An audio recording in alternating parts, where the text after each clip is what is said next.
在向导权益保护中心，罗斯终于见到了咨询师艾玛。面对询问，罗斯看起来有些犹豫，但他还是下定决心开口了。他说这里正发生着可怕的事，有个混蛋正在威胁一名无辜女性。罗斯恳求对方赶紧救人，再晚恐怕就来不及了。谁都没想到，罗斯口中那个受害者竟然就是他自己。他越说越起劲，把对方描述成一个只会欺负弱小的超级大混蛋。他甚至发誓一定要让那个傲慢的男人付出应有的代价。可话还没说完，身后突然传来一个冰冷的声音，直接喊出了他的全名，说曹操。曹操道：正主竟然真的找上门来了。罗斯整个人都傻了，克劳德竟然真的找了过来，他怎么会知道这个地方？克劳德看起来很不高兴，说自己担心坏了，还质问罗斯是不是忘了两人的约定。这下罗斯彻底完脱了，他能感觉到眼前的男人已经到了爆发边缘。克劳德直接上手扣住他的肩膀，贴在耳边低声警告，如果再敢乱跑，他现在就要进行强制刻印。看着克劳德认真的眼神，罗斯这回是真的无路可逃了。所谓的刻印可不只是一个标记那么简单，它意味着两人要彻底结合，从此成为一辈子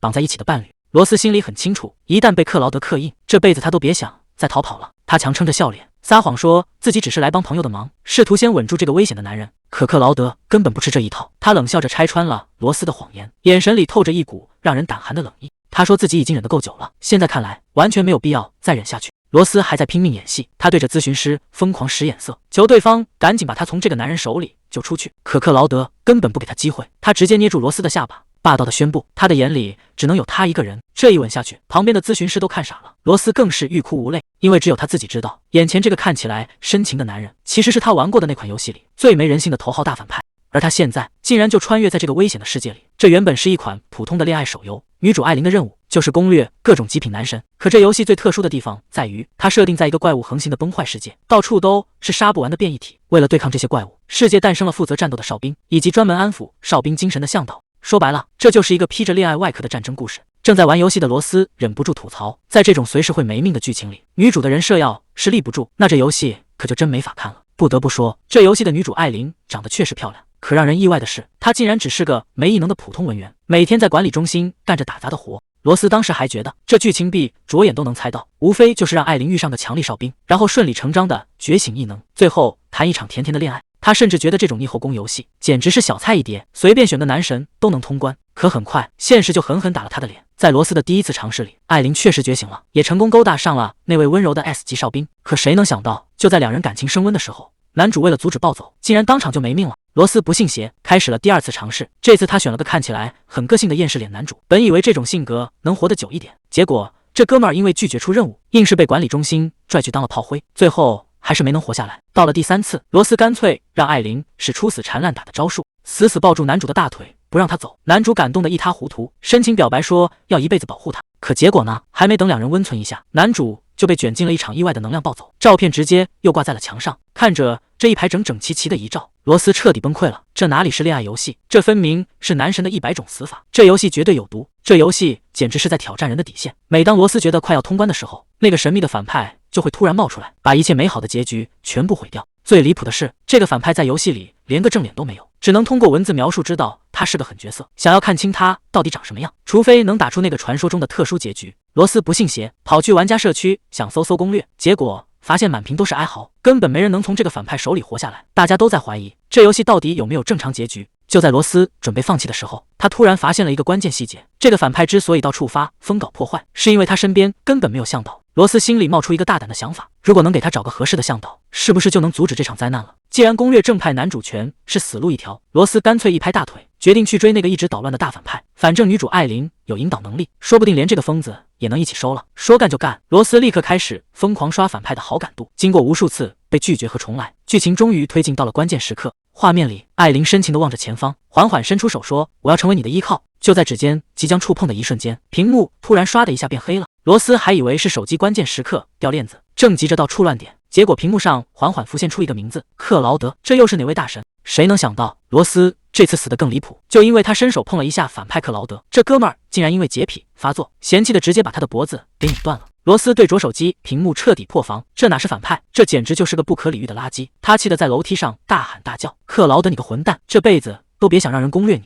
可骂声还没有落地，周围的景象突然全变了。罗斯一睁眼，发现自己竟然穿进了游戏里。更要命的是，克劳德本人正冷冷地盯着他，问他刚才是不是在骂人。罗斯吓得魂都没了，只能尴尬地赔笑脸。本以为川叔好歹能当个女主，结果罗斯仔细一琢磨，发现自己竟然成了游戏里的路人甲，一个在中心工作的普通职员，不仅没权没势，身上连半点超能力都没有。更让人绝望的是，他偏偏穿到了克劳德的地盘上，成了这个疯子手底下的打工人。在那段日子里，他真的已经精疲力竭了，不管怎么努力，家里的烂摊子永远没个头。他甚至开始怀疑自己是不是上辈子造了什么孽，才要承受这些。母亲每天都在指着他骂，后悔生下他这个累赘。这种话听多了，心也就彻底凉了。无论是在学校还是公司，他永远缩在角落里，找不到一个能喘气的地方。这种一眼望不到头的绝望，才是最可怕的。谁能想到，就因为玩游戏输了生闷气，过马路的时候竟然没发现那辆冲过来的车，这下彻底玩完了。手机屏幕碎了一地，意识也跟着断了片。可等再次睁开眼，周围的一切都变了，没有救护车，也没有冰冷的马路。罗斯看着这双陌生的手，整个人都懵了。明明刚才还被撞得半死，怎么现在竟然毫发无伤的躺在这里？这到底是什么地方？谁敢相信这种只在小说里听过的穿越，竟然真的发生在了自己身上，而且还是掉进了游戏世界。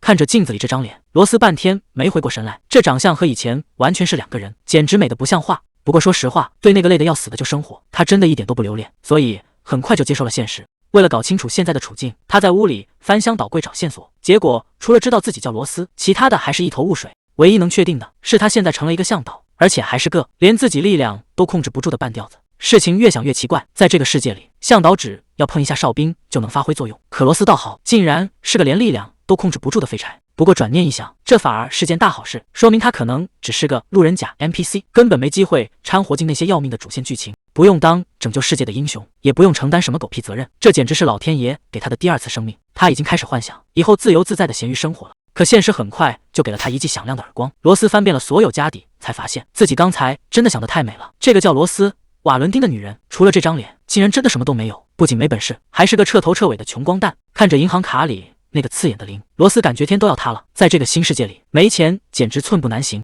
为了不被饿死，他开始没日没夜地奔波，学习、考证、找机会，只要能赚钱，什么苦活累活他都干。好在老天爷还没打算绝他的路，他终于拿到了一张入职证，不仅解决了工作，公司竟然还包吃包住，这下总算能过上正常人的生活了。罗斯坐在桌前开始盘算，既然之前的测试说他没异能，那正好顺水推舟，把向导的身份彻底藏起来，等以后攒够了钱，再找个温柔体贴的哨兵结婚，这辈子就算圆满了。可现实生活里，总有那么一两件事能让你瞬间清醒，比如一个正在咆哮的室友，艾琳指着浴室大喊：“罗斯，我说了多少次，洗完澡要把地板擦干，我最讨厌袜子被弄湿了。”谁能想到，这个脾气火爆的洁癖狂，竟然就是这个游戏里的原定女主角艾琳·马格诺利亚。罗斯现在满脑子都是当初刚见面时的画面，那时候的艾琳简直就像自带圣光的女神，温柔、优雅、迷人。罗斯当时还觉得自己走大运了，竟然能和偶像住在一起，甚至紧张的连话都说不利索。可现在看着眼前这个插着腰发火的女人，罗斯只能在心里感叹，这女神滤镜真是碎得连渣都不剩了。本以为和女神同居是美梦的开始，结果住在一起才发现，艾琳这人简直是强迫症晚期。他冷着脸问罗斯：“我不是让你把东西收拾好吗？哪怕只是一根头发丝没弄干净，他都能盯着你看半天。”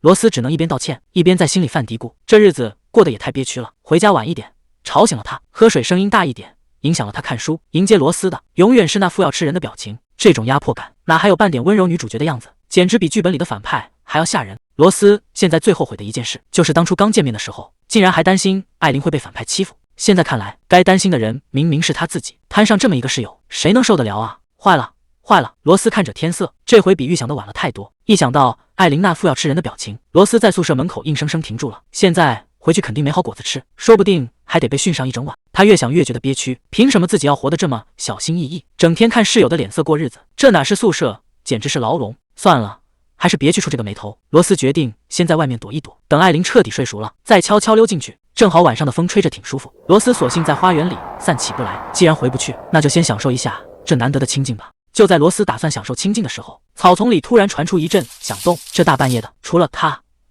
难道还有别人？罗斯整个人都僵住了，脑子里闪过各种恐怖的念头。该不会是遇到了什么变异怪物吧？这地方平时可没人敢乱闯。直到一个身影扶着树晃了过来，罗斯这才松了一口气。谢天谢地，看这打扮，至少是个大活人。他甚至还有心思在那琢磨，这男人虽然离得远看不清脸，但身材和气质简直完全长在他的审美点上。难道对方也是因为怕宵禁才这么急着赶路吗？罗斯正想着要不要上去搭个话，结果对面突然传来一声闷哼，这声音听着可不太妙。那个男人身体一歪，像是随时都要倒下去。罗斯吓了一跳，他试探着问了一句：“喂，你还好吗？”男人根本没法回答，他死死抓着胸口，整个人抖得厉害，看起来随时都会断气。罗斯赶紧跑过去查看，你是不是受伤了？需不需要叫人帮忙？可等他凑近看看清男人的衣服，心里咯噔一下，这身制服说明他是个哨兵，而且看他现在这副样子，根本不是受了伤那么简单，这分明是力量暴走的前兆。在这种没有向导的地方，哨兵一旦失控，方圆百里都要跟着遭殃。罗斯这下彻底懵了，本想随手救个人，结果竟然撞上了最要命的麻烦。如果现在不拦住他，这男人绝对会没命的。哨兵一旦彻底失控，不仅他自己要耗尽生命，连这附近的一切都得跟着陪葬。罗斯看着眼前混乱的场面，心里只有一个念头，必须得阻止他。可现在这荒郊野岭的，上哪儿去找能安抚他的向导？就在这节骨眼上，罗斯脑子里突然闪过一个念头，等等，我不就是向导吗？虽然为了躲麻烦，他一直拼命隐藏自己的身份，可现在人命关天，已经顾不上那么多了。罗斯刚想伸手去碰他，心里却又泛起了嘀咕，以他现在的身体状况，真的能压制住这么强的力量吗？万一关键时刻掉链子，那可就真的全玩完了。管不了那么多了，现在救人要紧。罗斯深吸一口气，决定死马当活马医，试着把体内的力量集中在指尖。随着一阵微弱的光芒闪过，男人的状态似乎真的稳定了下来。罗斯心里刚松了一口气，以为这事儿总算搞定了，结果意外就在这一秒发生了。还没等他把手缩回来，男人突然反客为主，一把死死扣住了他的手腕，这力道大的惊人，根本不像是刚脱离危险的人。罗斯被他搂得死死的，根本没法挣脱，他只能小声劝了一句：“我觉得你现在需要冷静一下。”可男人现在哪听得进去？罗斯还没反应过来，下巴就被男人一把捏住，强迫他抬起头来，这眼神里全是压抑不住的疯狂。还没等罗斯喊出声，男人竟然直接吻了上来。这一瞬间，罗斯感觉自己的脑子彻底炸开了，这到底是怎么回事？明明只是想帮他做个引导，怎么事情会发展成这样？罗斯虽然知道他现在状态不对，但这样下去真的要出事，再不反抗就真的没法收场了。情急之下，这一口咬的确实有点重，局面瞬间变得尴尬起来。看着克劳德嘴角的血迹，罗斯这下彻底慌了神。本来只是想让他清醒一点，结果好像下手太重了。罗斯本来想看看他的伤口，结果近距离这一看，差点被克劳德的长相给带偏了。现在可不是犯花痴的时候，克劳德根本没打算停手，他嘴上说着没事，手上的动作却越来越过火，显然是彻底陷进去了。罗斯终于意识到不对劲，这已经不是普通的失控，他整个人都被引导的力量冲昏了头，根本听不进任何劝阻。就在罗斯打算叫人帮忙的时候，克劳德直接断了他的后路，这力道大的惊人。谁能想到，刚才还强硬的不行的克劳德，现在竟然低声下气的求饶，这种反差换谁都要愣住。他嘴里一直念叨着还要更多，甚至像个孩子一样在罗斯手心蹭，这哪里还有半点军官的样子，简直是在卑微地讨要救命稻草。罗斯本来还在防备，可看到他这副完全卸下防备的模样，心里那道防线也跟着软了，甚至觉得这样的他竟然有点可爱。不行，必须得冷静下来，现在最重要的是帮他稳定状态。罗斯深吸一口气，决定最后再帮他这一次。既然他都把姿态放得这么低了，罗斯只能答应继续引导。不过丑话得说在前面，这次必须得慢慢来。罗斯最后还是心软了，他轻声叮嘱克劳德要温柔一点，既然躲不掉，那就试着去接受这个瞬间。随着两人距离彻底消失，这个吻的性质已经变了，不再只是为了压制暴走的力量，而是在不知不觉中陷得更深。罗斯突然意识到一个问题，刚才咬破的地方还没好，可现在的克劳德根本停不下来，那种渴望比任何时候都要强烈。罗斯心里很清楚，这一吻下去，事情就没那么简单了。原本只是想帮他渡过难关，谁能想到这竟然成了动摇他生活的开始。平静的日子恐怕要到头了。就在两人难舍难分的时候，远处突然传来一声动静，罗斯这下彻底惊醒了。坏了，刚才光顾着投入，竟然忘了这可是在大马路上，要是现在被人撞得正着，那他这辈子的名声可就全毁了。一想到那些流言蜚语，罗斯恨不得立刻找个地缝钻进去，现在唯一的念头就是赶紧逃跑。他一边推开克劳德，一边语无伦次的交代后事，说这些引导已经足够他撑下去了。可克劳德的手就像铁钳一样，死死拽着他，根本不松开。罗斯急得都要哭出来了，不停地劝他放手，说待会儿肯定会有别人来救他，毕竟他可是身份尊贵的哨兵，总不能一直在这儿拉拉扯扯。可克劳德却一脸委屈地看着他，甚至还想再多要一点引导，这副死缠烂打的样子，让罗斯真是又气又没办法。看着克劳德那副委屈的样子，罗斯终究还是没能狠下心，他无奈地叹了口气，决定在临走前再给他一点小小的补偿。这一个吻下去，罗斯也不管对方是什么反应，挥挥手就赶紧溜之大吉。毕竟再待下去，谁知道还会发生什么荒唐事？只留下克劳德一个人愣在原地，看着那个粉色的背影越跑越远。估计他现在脑子里也是一片空白，完全没反应过来发生了什么。跑远之后的罗斯心里却开始泛起了嘀咕，以前总听人说向导和哨兵之间讲究个匹配度，契合度越高，引导时的感觉就越好。直到这一刻，他才算真正明白了这句话的含义。刚才那种前所未有的舒适感绝对不是错觉，看来他和克劳德之间的匹配度高得有点吓人啊。刚才那个吻的感觉简直让罗斯回味无穷，那种清爽又奇妙的契合感让他甚至开始怀疑克劳德是不是也和他一样沉溺其中。他心里忍不住开始犯嘀咕，以后还能不能再见到他？不过转念一想，这学校里就他一个粉色头发，只要克劳德恢复了正常，想找他那还不是轻而易举的事。正当他沉浸在美梦里傻笑时，现实却给了他重重一击。刚回到教学楼，就一头撞在了路人身上。这突如其来的混乱，把他的少女心全给撞碎了。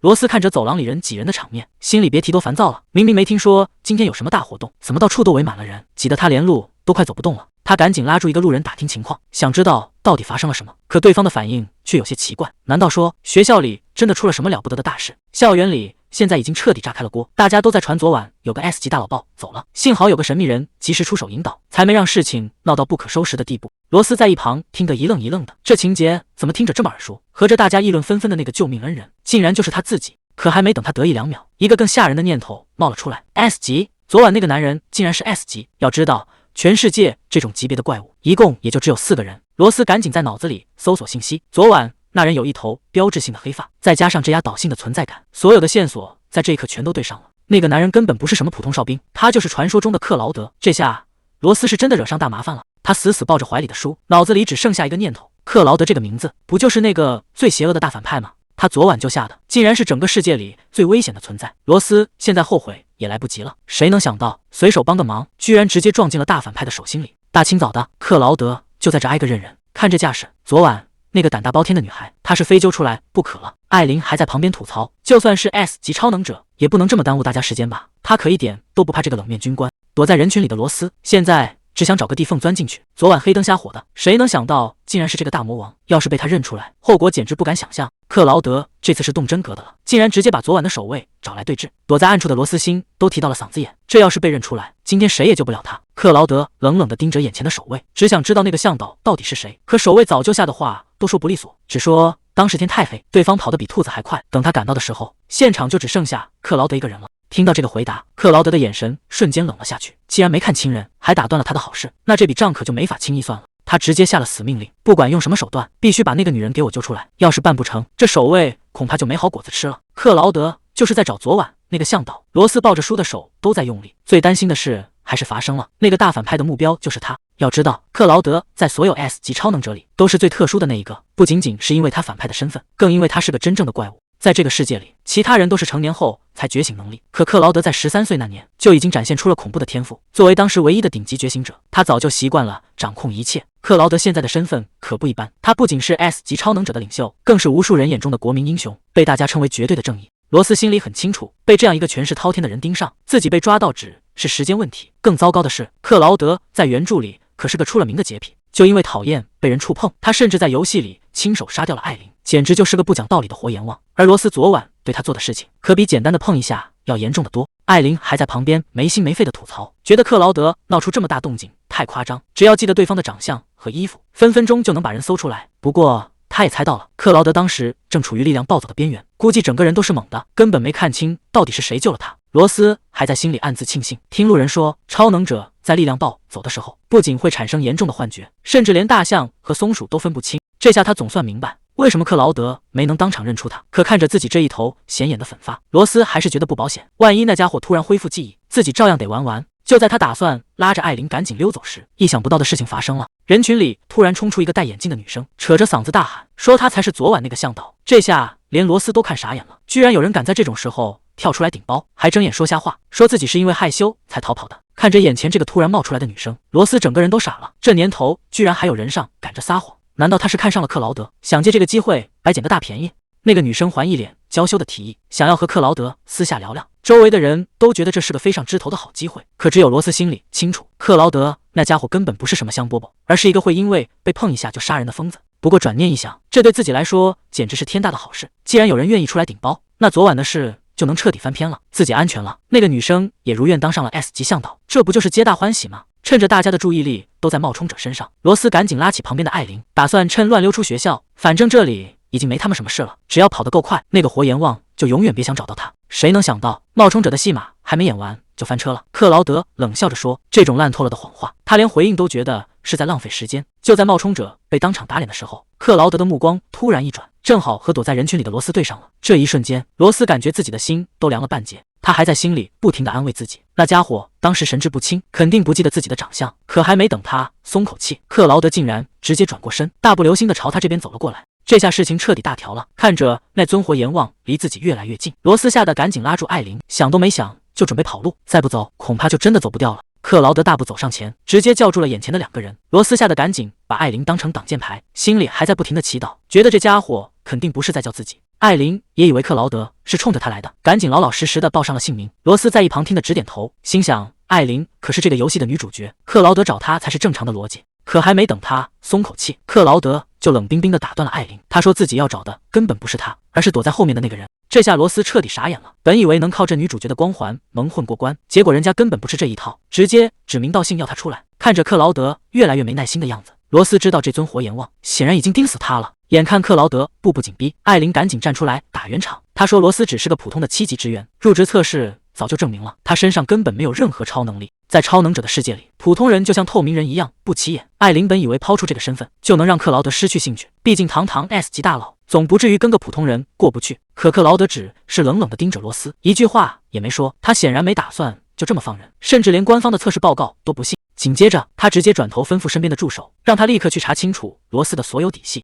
罗斯现在心里乱成一团，他根本还没学会怎么控制体内的力量，这股能力就像个定时炸弹，万一现在突然失控，克劳德立马就会发现昨晚那个神秘人就是他。虽然他确实想找个契合度高的搭档，但绝对不想和这种危险人物扯上关系。在游戏剧本里，落到这家伙手里可没好下场，他可不想年纪轻轻就领了盒饭。可现实根本不给他逃跑的机会。助手嘴上说着失礼了，手上的动作却快得惊人，还没等罗斯反应过来，手就死死扣住了他的手腕。这下罗斯感觉心都凉透了。罗斯现在心乱如麻，这种能力还没法完全控制，万一这时候突然失控，后果根本不敢想象。要是让克劳德发现真相，自己恐怕连命都保不住。这种提心吊胆的感觉简直就是一种煎熬。助手试探着叫了一声克劳德先生。助手仔细观察了一番，却什么异常都没发现。看来眼前的这个女孩真的只是个普通人。这下总算瞒过去了，但这种平静到底还能维持多久？克劳德还是不放心，低声追问了一句：你确定吗？助手摇了摇头，按理说只要有肢体接触，这种感应就会立刻触发，但在他身上确实什么都没感觉到。既然没抓到把柄，克劳德只能带人离开，临走前还不忘下令继续搜查下一个人。看着这尊大佛终于走了，罗斯悬着的心总算落了地。刚才那一幕简直是在鬼门关前走了一遭。虽然暂时被当成了普通人，但罗斯心里很清楚，只要克劳德还在学校里，这事儿就没法彻底翻篇。克劳德根本没有打算收手，他还在到处寻找那个救命恩人，甚至经常在罗斯附近出没。这种无形的压力让罗斯每天都睡不踏实。在那些挥之不去的梦里，最可怕的一幕还是发生了。罗斯不小心在克劳德面前暴露了自己的特殊能力，这下所有的伪装彻底崩盘。克劳德冷笑着走过来，低声说了一句：终于找到你了。还没等罗斯反应过来，那只戴着白手套的手已经死死掐住了他的脖子。虽然这只是个梦，但这种被死神盯上的感觉真实的让人喘不过气来。随着一声急促的呼喊，罗斯猛地睁开眼，刚才梦里那种窒息感差点让他没缓过神来。艾琳在一旁催促着，说他睡觉的时候一直在乱动，再不起床，今天的集体训练就要迟到了。罗斯揉了揉太阳穴，觉得自己可能是压力太大了，毕竟那个可怕的梦已经连续缠了他好几天。本以为只要醒过来就能彻底摆脱那个男人，可谁能想到现实比梦境还要离谱。就在罗斯赶到训练场时，克劳德竟然大摇大摆地坐在那里。克劳德怎么会在这里？这一刻，罗斯感觉天都要塌了。罗斯怎么也没想到，上次一别竟然这么快又撞上了，而且对方那眼神简直要把他整个人看穿。旁边的艾琳都察觉到了，小声提醒罗斯：克劳德先生一直在盯着你呢。罗斯只能尴尬的打圆场，说是人家看走眼了。可他心里比谁都清楚，克劳德那审视的目光绝对不是在发呆，他到底在打什么主意？更离谱的是，今天的训练课本来是给没经验的新手准备的，为了让他们适应变异生物的攻击，像克劳德这种级别的顶级战力出现在这种菜鸟训练场，简直就像是大学教授突然跑来参加幼儿园的小组作业。这种降维打击的场面让罗斯心里彻底发毛了。他放着正事不干，专门跑来这里，摆明了就是冲着他来的。就在这一秒，罗斯最担心的事还是发生了，他竟然跟克劳德对上了眼，吓得他赶紧把头扭到一边。旁边的艾琳还在这儿开玩笑说，克劳德盯着他的那个眼神简直就像他是那天晚上的救命恩人。罗斯听得心里直发虚，因为那个神秘人确实就是他自己。为了保住小命，罗斯已经在心里打好了算盘，等这次训练一结束，他要么请长假躲起来，要么干脆申请调离现在的部门，总之离这个男人越远越好。可还没等他松口气，现实就给了他当头一棒。负责人突然跑过来通知，说要给他们组临时增加人手。罗斯当时就懵了，明明组里的向导已经够用了，为什么还要加人？结果对方接下来的话直接让他彻底绝望，克劳德竟然指名道姓要加入罗斯所在的小组，这下真的是怕什么来什么。罗斯整个人都傻了，他还在那儿拼命自我安慰，觉得克劳德加入他们组肯定只是个巧合。可随着训练正式开始，那种尴尬又紧张的气氛压得他几乎喘不过气来，只能在心里默默祈祷，千万别出什么乱子。结果到了实战现场，场面完全失控了。说是小组集体训练，实际上变成了克劳德的个人秀。只见他一个人冲在最前面，动作干净利落，那些难缠的怪物在他面前根本撑不过一招。原本还有几个哨兵想上去帮忙，可看到克劳德这架势，大家全都愣在原地，根本找不到插手的机会。这种绝对的力量压制，让罗斯看的心里更慌了。这个男人果然比梦里还要危险。旁边的瓦兰看得直摇头，完全搞不懂这个顶级大佬为什么要跑来这种业余训练场，简直是浪费时间。不过围观的女生们关注点显然不在战斗上，她们一边感叹克劳德的颜值，一边又吐槽他那糟糕的性格，真是让人又爱又恨。就在这时，人群里传出了更劲爆的八卦，说克劳德之所以在向导不大闹，其实是为了找那个救命恩人，听起来还挺浪漫的。大家都在私下里猜测，能搞定 S 级哨兵的向导肯定就在莎娜和拉兹内之间，甚至觉得他们站在一起简直就是天造地设的一对。现在全场都在期待莎娜或者拉兹内能大显身手，只要能把克劳德的注意力引开，谁当这个出头鸟都行。可偏偏这时候瓦兰这个刺头又跳了出来，他一脸不屑的嘲讽说 S 级根本没什么了不起，甚至觉得克劳德找向导的事纯粹就是编出来的。这家伙越说越离谱，竟然还当众耍起了流氓，显摆起自己那点所谓的实力，问他们觉得自己怎么样。女生气的当场就要报警，说他这是赤裸裸的性骚扰。他直接一针见血的回怼说，难怪中心一直盯着你，就你这点底子，这辈子也就只能在 A 级混了，根本够不着 S 级的门槛。刚才还嚣张跋扈的瓦兰瞬间被对得哑口无言，老脸憋得通红，半天憋不出一句话来。另一个女生笑眯眯地看着瓦兰，直言不讳地说，人家克劳德可是 S 级，长得帅，身材又好，再看看你，简直就是公开处刑。瓦兰这下彻底破防了，他气得浑身发抖，大声质问这两个女人竟敢嘲笑他这种级别的异能者，甚至还想直接动手。就在局面快要失控的时候，旁边的同伴一把按住了他，让他赶紧滚去冷静冷静，别在这里丢人现眼了。其实在这个世界，等级就是一切。自从异能者出现之后，社会就形成了一套残酷的规则，所有人都会被贴上等级标签。虽然在明面上异能者被捧得很高，说是能享受最好的待遇，但这种所谓的优待真的有那么简单吗？其实大家都搞错了，在这个世界里，真正站在金字塔顶端的不是那些战斗力爆表的异能者，而是能救他们命的向导。所以聪明的异能者都会想方设法去讨好向导。可瓦兰这个愣头青显然还没从这种幻觉里清醒过来，依然觉得异能者高人一等。罗斯现在简直无语到了极点，明明是让这家伙退后待命，结果他倒好，直接退到自己身边当起了监工，甚至还嫌弃罗斯的工作没意义。他忍不住叹了口气，只想赶紧干完活回中心休息。谁知道这声叹气正好被敏锐的瓦兰给捕捉到了。瓦兰这下是真的疯了，他刚才受了气，竟然转头全撒在罗斯身上，甚至直接挥起了拳头。在他眼里，罗斯这种没有异能的普通人根本就是个随手可以捏死的蝼蚁。他一边疯狂辱骂，一边炫耀着自己的异能。看着瓦兰手里燃起的火焰，罗斯意识到情况彻底失控了。这家伙现在的精神状态明显已经处于崩溃的边缘。面对这种近在咫尺的威胁，罗斯只能一边后退，一边拼命寻找求救的机会，希望有人能赶紧拦住这个疯子。在这个弱肉强食的世界里，处于食物链最底端的从来不是什么怪物，而是像罗斯这样没有异能的普通人。周围的人不仅没有伸手帮忙，反而心安理得的在一旁看戏，甚至觉得罗斯能近距离见识异能，简直是他莫大的荣幸。这种冷漠简直讽刺到了极点。明明异能者存在的初衷是为了保护这些手无寸铁的公民，可现在他们却成了被随意践踏的对象，那眼神简直要吃人。周围根本没人敢伸手帮忙。瓦兰冷笑着说，就凭你也敢跟我斗？今天就让你见识一下异能者到底有多可怕。疯了，他竟然真的动手了，这种力量根本不是普通人能挡住的。现在该怎么办？明明想逃走，可身体根本不听使唤。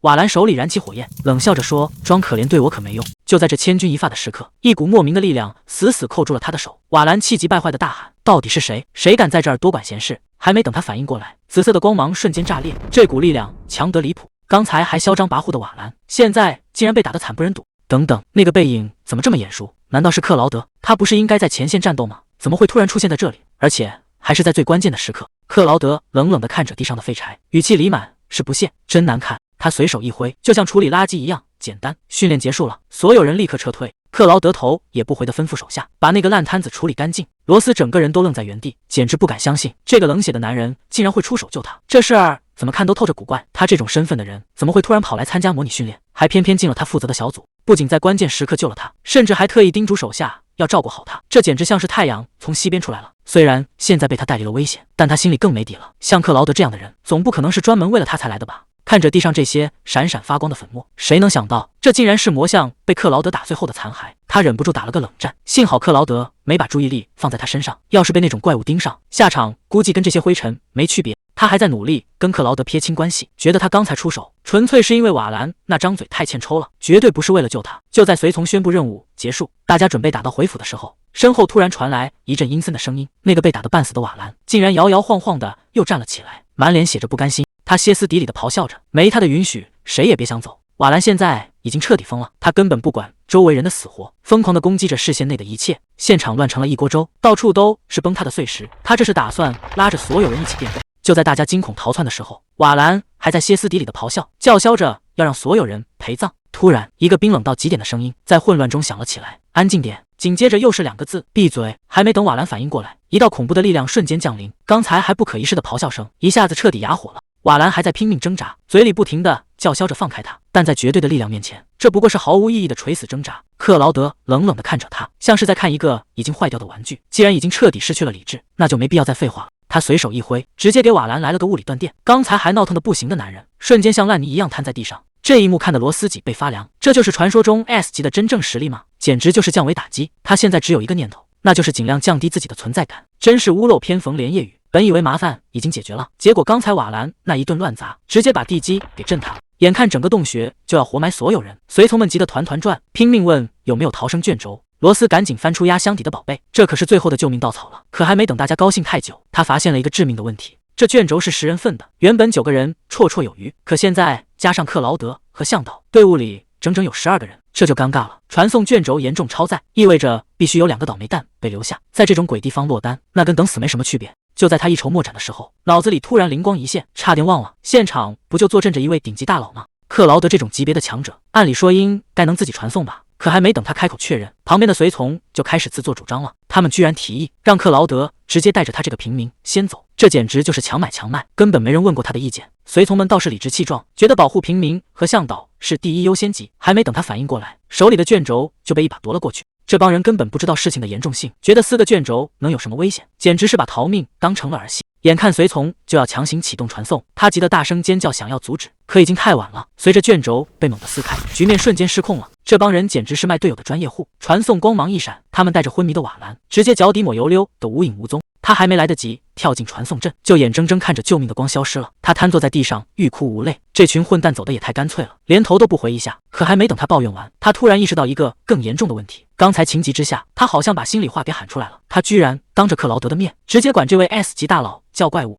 这下真的尴尬了，空气安静的让人害怕。他小声说了句对不起，希望能挽回刚才的失言。克劳德冷哼一声，根本没打算理他，直接转身就走。这态度显然是生气了。眼看大佬要丢下自己，罗斯这下彻底慌了，赶紧一边追一边喊，求他千万别把自己丢在这。刚才还骂人家是怪物，现在洞穴一晃动，他立马吓得魂都没了。为了保命，竟然想都没想就抱了上去。这下可捅了大篓子。克劳德最讨厌别人碰他，他眼神冷得像要杀人，直接呵斥让他滚开。还没等他反应过来，就被一股蛮力推到一边。更离谱的是，这家伙居然开始疯狂拍打衣服，好像被他碰过的地方有多脏一样。虽然知道他有严重的洁癖，但这嫌弃的动作也太伤人了。他站在旁边一脸懵，这男人到底是有多难伺候啊？明明刚才还拼命拦着他发疯，结果这男人转头就要丢下自己。他越想越不甘心，他直接指着克劳德的鼻子大喊，要是敢丢下他，这辈子都别想找到那个引导他的人。这可是克劳德最在意的秘密。果然，克劳德停下了脚步，眼神冷得让人脊背发凉。他一步步逼近，警告他要是敢编瞎话，后果自负。虽然心里虚的不行，但话已经说出口，没退路了。他干脆把心一横，直接跟这位大佬谈起了条件。想要知道真相，可以先带他安全离开这个鬼地方，否则这个秘密就永远烂在肚子里吧。就这样，面对这个世界上最危险的男人，他完成了一场不要命的豪赌。虽然过程惊心动魄，但结果证明他赌对了。回到营地，同伴们还在质问艾琳为什么要丢下同伴独自逃命。就在气氛僵持不下的时候，受伤的罗斯终于出现了。虽然过程一团糟，但最后还是他赢了，不仅保住了命，还成功把人带了回来。不过克劳德可没心情看这种戏码，他冷冷地打断了叙旧，让他们别再磨叽，赶紧把那个能保命的秘密说出来。艾琳心疼坏了，她想让克劳德先一边待着去，有什么事等养好伤再说。可谁也没想到，罗斯竟然主动站了出来。他说既然答应了克劳德，就一定要把情报说清楚。他开始有模有样的描述，说那个引导者是个短发，发色不是棕色就是黑色，而且个子还特别高。克劳德听得一脸认真，却不知道自己已经被耍了。罗斯心里早就打好了算盘，故意编了一个跟自己完全相反的形象。这一招简直是绝了，不仅能让克劳德彻底排除对他的怀疑，还能顺便保住自己的小命，真是一石二鸟。本以为编个瞎话就能蒙混过关，结果克劳德听完只是冷冷地回了一句这就完了。罗斯还在那死鸭子嘴硬，觉得能提供这么多线索已经很够意思了。可他显然低估了这位大佬的智商，克劳德根本不吃这一套，他头也不回的直接下令把这女人给我抓起来。罗斯这下彻底懵了，还没反应过来就被守卫死死按住。克劳德盯着他的眼睛，语气里没有一丝温度。他说：“你的话全是破绽，一点说服力都没有。”克劳德直接让人把他带走。从那天起，他用实际行动给罗斯上了一课，什么叫真正的惨痛教训。克劳德竟然动真格的了，他根据罗斯随口编的那些特征，竟然在全城搞起了大规模海选，现在已经是第213号候选人了，身高、发型、发色全都跟罗斯说的一模一样。可罗斯看着眼前的人，只能尴尬的摇头说不是。克劳德坐在一旁，眼神冷得让人发毛。他提醒罗斯认真一点，别想在他眼皮子底下耍花招。罗斯这下是真的坐不住了，他哪能想到这个男人竟然把所有符合描述的人全都抓过来，让他一个一个认。助手在一旁小声提醒，这已经是最后一个勉强符合条件的人选了，如果再不是，罗斯的谎言可就彻底兜不住了。助手还在旁边分析说，非引导者救人的概率极低。结果克劳德当场就炸了，猛地一拍桌子，怒吼：“概率低不代表没可能！”他直接下达死命令，把中心里里外外所有人全部给我查一遍。这下罗斯彻底崩溃了，他大喊着自己已经认了太多人，现在只想回家。可克劳德根本不讲道理，他冷冷地盯着罗斯说：“既然你看到了那个人，就要给我认仔细了。”罗斯在心里把他骂了10000遍，这个傲慢的混蛋。他还在做最后的挣扎，辩解说当时情况紧急，谁知道被救的大佬就是你啊，哪有心思盯着人家看。结果克劳德直接逼到他跟前，语气里全是威胁。看着克劳德那杀人的眼神，罗斯知道自己是跑不掉了，这个男人简直疯了。为了保命，他只能咬着牙答应继续配合。就在克劳德步步紧逼的时候，门外突然传来一声招呼，直接打破了屋里死一般的寂静。来人大大咧咧地喊着克劳德的名字，罗斯下意识地回头一看，整个人都愣住了。克劳德喊道：“奥斯卡，你怎么会在这儿？”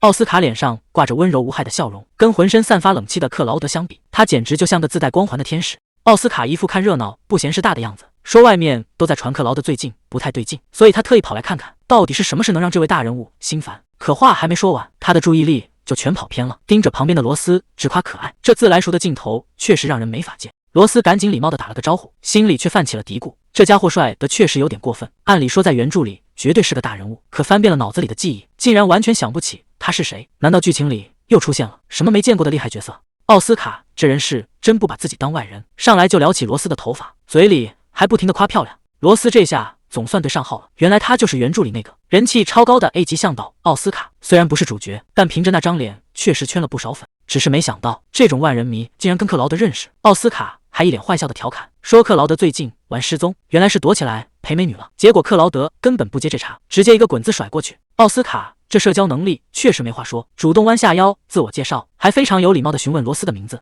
罗斯一下子就放松了不少，觉得这位帅哥比克劳德好说话多了，大大方方地报上了姓名。两人聊得那叫一个投机。可这一幕落在克劳德眼里，那滋味可就完全不对了。他想起之前自己问名字的时候，罗斯吓得连话都说不全，半天憋不出一个字来。看着罗斯现在笑得这么灿烂，克劳德心里那叫一个憋屈，这明摆着的双标让他觉得简直离谱到了极点。克劳德实在看不下去了，冷冷地提醒了一句，说罗斯只是个普通平民。谁能想到刚才还笑得一脸灿烂的奥斯卡听到这话瞬间变脸，语气里满是不屑和嫌弃，直呼这简直是在浪费时间。他甚至当着罗斯的面质问克劳德为什么要带个没异能的普通人，还嘲讽克劳德是不是换了口味才找了这么个不搭调的向导。罗斯在一旁听得整个人都傻了，本以为遇到了个温柔帅哥，结果这家伙变脸比翻书还快，简直是个披着人皮的怪物。他现在算是彻底看清了，能跟克劳德这种人当朋友的，果然没一个是省油的灯。这地方根本就没个正常人。盯着奥斯卡那头棕发，罗斯脑子转得飞快，突然一个惊人的念头冒了出来。他兴奋地冲着克劳德大喊，说自己终于想起来了，已经知道那个神秘向导到底是谁了。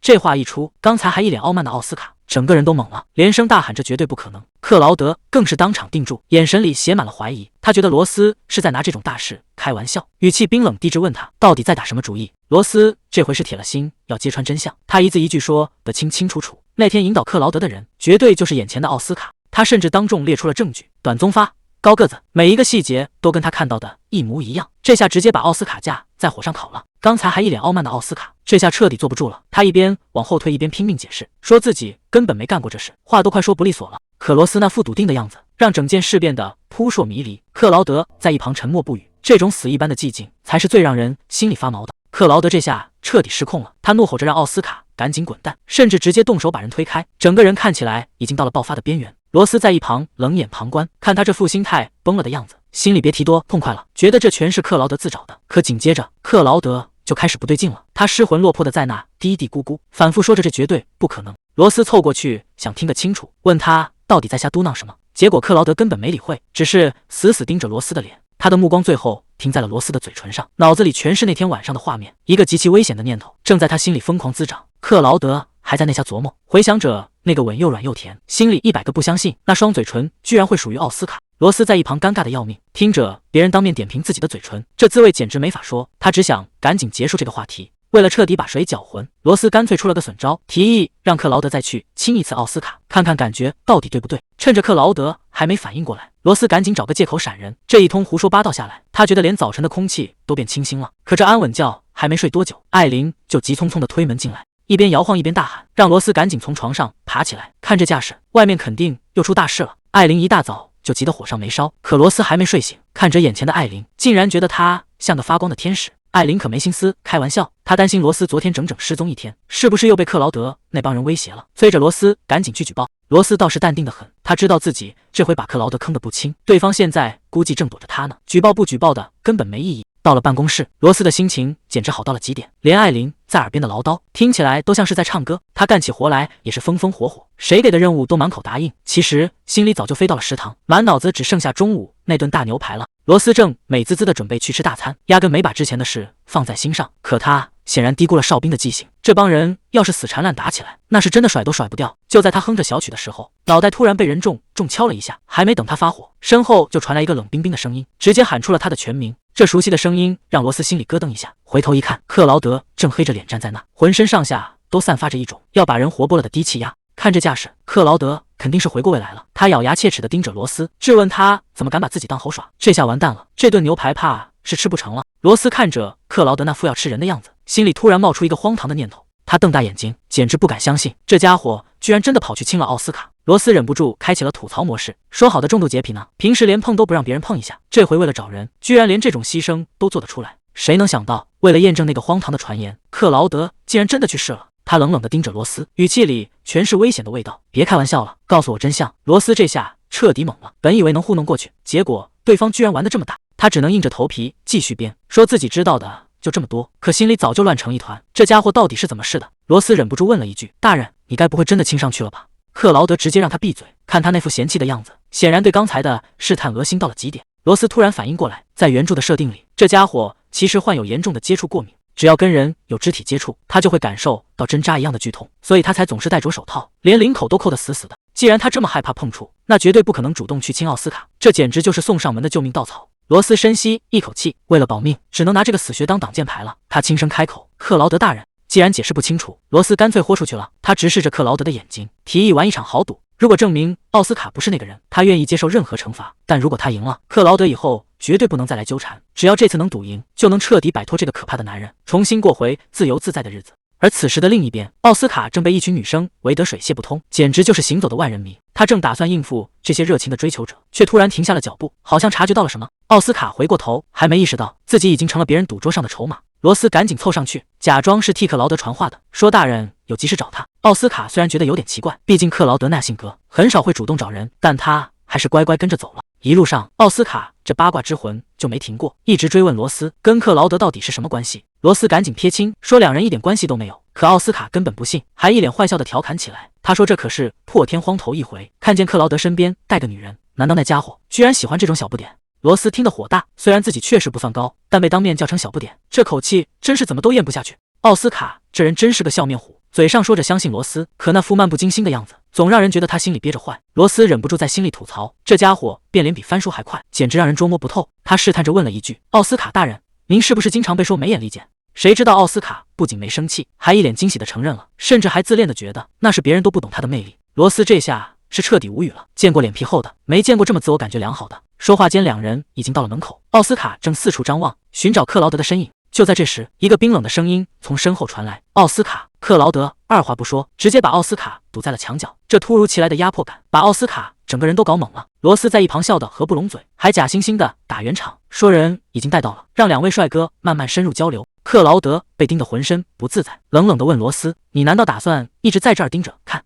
罗斯理直气壮地回怼：“这可是关系到他的生死大事，必须现场监督，省得克劳德待会儿耍赖不认账。”奥斯卡在一旁听得云里雾里，直到这时他才反应过来，自己居然被克劳德拉进赌局了。他一脸不可思议地看着克劳德，问他是不是疯了，居然拿自己跟那个小不点打赌。克劳德眉头一皱，显然还没意识到奥斯卡口中的小不点到底在说谁。奥斯卡还在那儿不知死活，指着罗斯嘲笑他是花生米。罗斯在心里翻了个白眼，就让这家伙先嘚瑟一会儿，反正待会儿有他哭的时候。可谁也没想到，克劳德竟然直接冷脸护短，语气冰冷的警告奥斯卡不准再叫他花生。这下全场瞬间死寂，奥斯卡整个人都傻了，连罗斯都开始怀疑人生，这冰山男今天是不是吃错药了？奥斯卡被这诡异的气氛搞得浑身不自在，刚想找个借口赶紧溜号，克劳德却一把按住他的肩膀，冷冷的丢下一句不行。奥斯卡还在那儿纳闷，平时碰一下都要翻脸的克劳德，今天怎么突然转性了？还没等他反应过来，克劳德猛地一拽他的领口，整个人直接贴了上去，这距离近的连空气都凝固了。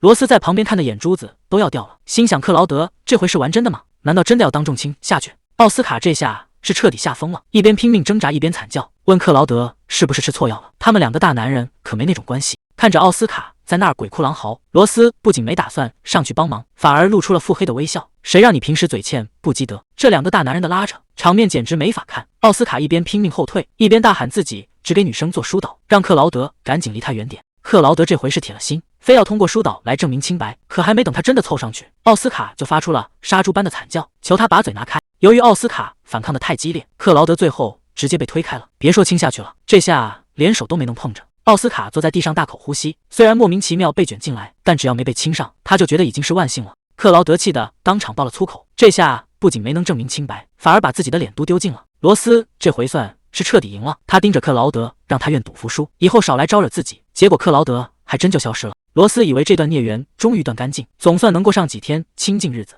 转头他就去了药剂科，帮学长阿兹尔处理杂事。虽然药名多得让人头大，但总比应付那个疯子强。阿兹尔学长人倒是挺客气，一直因为突然叫他来帮忙，在那儿不好意思的道歉。罗斯倒是一点没介意，反正这种跨部门打杂，他早就已经习惯了。就在两人路过走廊的时候，罗斯突然注意到一扇奇怪的门，忍不住好奇问了一句。阿兹尔压低声音解释说，那里是专门的 VIP 包间，可这扇门后的秘密恐怕远比罗斯想的要深。阿兹尔学长神秘兮兮地说，罗斯你今天算是撞大运了，正好有个大人物就在这间房里。罗斯还没反应过来，就被学长带到了门口。他还在纳闷到底是谁能让学长这么重视。随着房门被缓缓推开，罗斯看清病床上那人的瞬间，整个人都定在了原地。怎么会是他？这还是罗斯第一次看到这个男人也有撑不住的时候。到底发生了什么，能把他折腾成这副模样？真是冤家路窄。罗斯怎么也没想到克劳德竟然会躺在这里。阿兹尔在一旁开玩笑说，他现在睡得跟死猪一样，就算扇他2巴掌，估计都醒不过来。罗斯吓得赶紧让他小声点，万一这尊大佛突然睁眼，后果谁能担得起？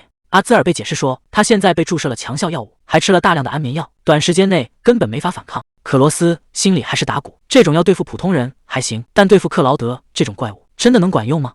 阿兹尔无奈地摇头说，克劳德这人固执得很，死活都不肯接受向导的引导，但这可不是闹着玩的，如果不及时疏导能量，他就像个随时会炸的火药桶，最后只能落个爆体而亡的下场。阿兹尔忍不住感叹，这世界有时候也挺公平。克劳德虽然有钱有颜，还是 S 级，但他根本不知道自己哪天会死，所以他之前到处找向导，甚至不惜大闹一场，其实都是为了能活下去。阿兹尔突然意识到跟罗斯说这些可能有点沉重，赶紧道了个歉，但罗斯只是沉默着摇了摇头。罗斯看着眼前的男人，心里五味杂陈，以前只觉得他蛮横无理，却从没想过他竟然背负着这些。在他的记忆里，克劳德就是个失控的疯子，不仅毁掉了半个中心，还让那么多人丢了性命。那时候罗斯只想逃命，离这个危险的男人越远越好。可现在他才明白，原来他也在为了活下去拼命挣扎。看着病床上昏睡的他，罗斯心里那股恨意竟然散了，取而代之的是一种愧疚。但即便知道了真相，罗斯还是决定要走，因为他很清楚自己根本没有能力救他的命。临走前，罗斯没忍住，伸手碰了一下克劳德的额头，心想哪怕能让他好受一点点也行。可谁能想到，指尖刚碰到他的皮肤，一股奇异的光芒突然炸开，罗斯整个人都傻了。这怎么可能？自己明明没有觉醒，为什么现在突然能进行引导了？手里的资料撒了一地。面对阿兹尔的询问，罗斯只能胡扯说是静电，掩饰内心的慌乱。他现在脑子里乱成一团，根本不敢多留1秒钟，随便找个借口就拔腿狂奔。这个秘密绝对不能让任何人知道。罗斯一路上都在犯嘀咕，明明以前试过那么多次都失败了，为什么偏偏在克劳德面前引导能力就突然灵验了？还没等他想明白，身后突然传来一声巨响，紧接着就是阿兹尔惊恐的喊声，让他赶紧躲开。罗斯下意识回头，整个人直接僵在了原地。那个本该昏睡的男人，此刻正带着满身杀气站在他面前，看着克劳德那副要吃人的样子，罗斯心里咯噔一下。难道是因为自己刚才那次引导，反而亲手唤醒了这个怪物？这下真的麻烦大了，他不仅没能逃掉，还直接撞在了最危险的枪口上。克劳德直接叫出了他的全名，语气冷得让人发毛。看来他已经100%确定，罗斯就是那个神秘的向导。他步步紧逼，非要罗斯亲口给个交代，甚至直接动手抓住了他的肩膀，根本不给逃跑的机会。罗斯吓得闭上了眼，心想这下彻底完蛋了，只要引导一触发，他的身份就再也瞒不住了。可等了半天，预想中的能量波动竟然没出现。罗斯猛地睁开眼，发现引导居然完全没有开始。这下轮到克劳德猛了，他死死盯着罗斯，完全不敢相信刚才还灵验的能力怎么突然就失效了。罗斯还在拼命甩锅，说自己不是向导，让他赶紧去找专业的向导。可克劳德根本不吃这一套，他冷哼一声，直接死死扣住了罗斯的手腕。这招欲擒故纵对他完全没用，他开始一装述证据。第一次引导时他在场，今天第二次引导时他又在身边，难道全天下所有的巧合都让他一个人给撞上了？罗斯被逼到了墙角，心里乱成了一锅粥，这下是真的没路可逃了。所有的借口在证据面前都显得那么苍白。看着克劳德那副胜券在握的表情，罗斯知道这个男人已经彻底看穿了他，再怎么解释也是白费力气了。克劳德这下是彻底不装了，他顺着罗斯的话头反将一军，既然你说不是你，那想要确认真相其实很简单。他低声提议，不如就像上次那样再吻一次，看看那种引导的感觉还会不会再次出现。他根本不给罗斯反应的机会，直接把人堵在了墙角。别说话，看着我。这一次他可没打算轻易放手，这种霸道的试探让局面彻底失去了控制，这种温柔的过分的试探反而让罗斯心里更乱了。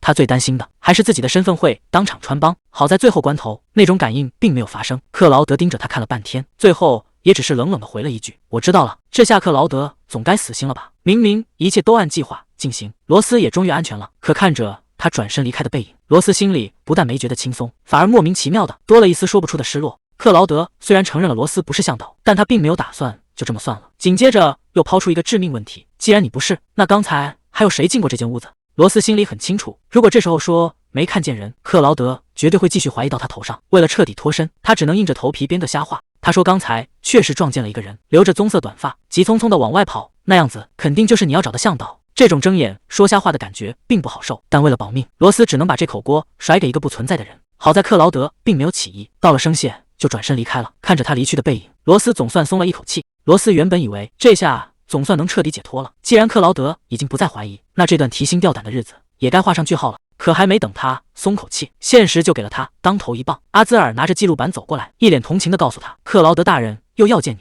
这下罗斯是真的想哭都哭不出来，明明赌约都赢了，怎么还是躲不掉这个大麻烦？一个小职员哪有拒绝的余地？临走前，阿兹尔还特意安慰他说，那天已经帮他打过圆场了，让克劳德以为门本来就是开着的，叫他别太担心。虽然嘴上说着谢谢，但罗斯心里比谁都清楚，前辈也是个聪明人，万一连他也开始怀疑自己的身份，那才是真的无路可逃了。虽然心里有10000个不情愿，罗斯还是得硬着头皮去见克劳德，毕竟每次见面都要编瞎话，这种日子换谁都会觉得心累。走着走着，罗斯的脚步却突然慢了下来，脑子里不由自主的全是那天那个吻的画面，那种感觉怎么甩都甩不掉。他赶紧拍拍脸，让自己清醒点，现在可不是胡思乱想的时候，正事要紧，还是先把这一关过了再说。可等他推开办公室的大门，整个人却直接愣在了原地。屋里不只有克劳德，竟然还有一个陌生的女人。原本以为是2个人的对峙，现在却变成了3个人的修罗场。克劳德冷冷地催他进去，罗斯这下是彻底傻眼了。站在克劳德身边的那个女人，竟然就是莎娜。更要命的是，她的长相竟然跟罗斯编出来的假向导一模一样，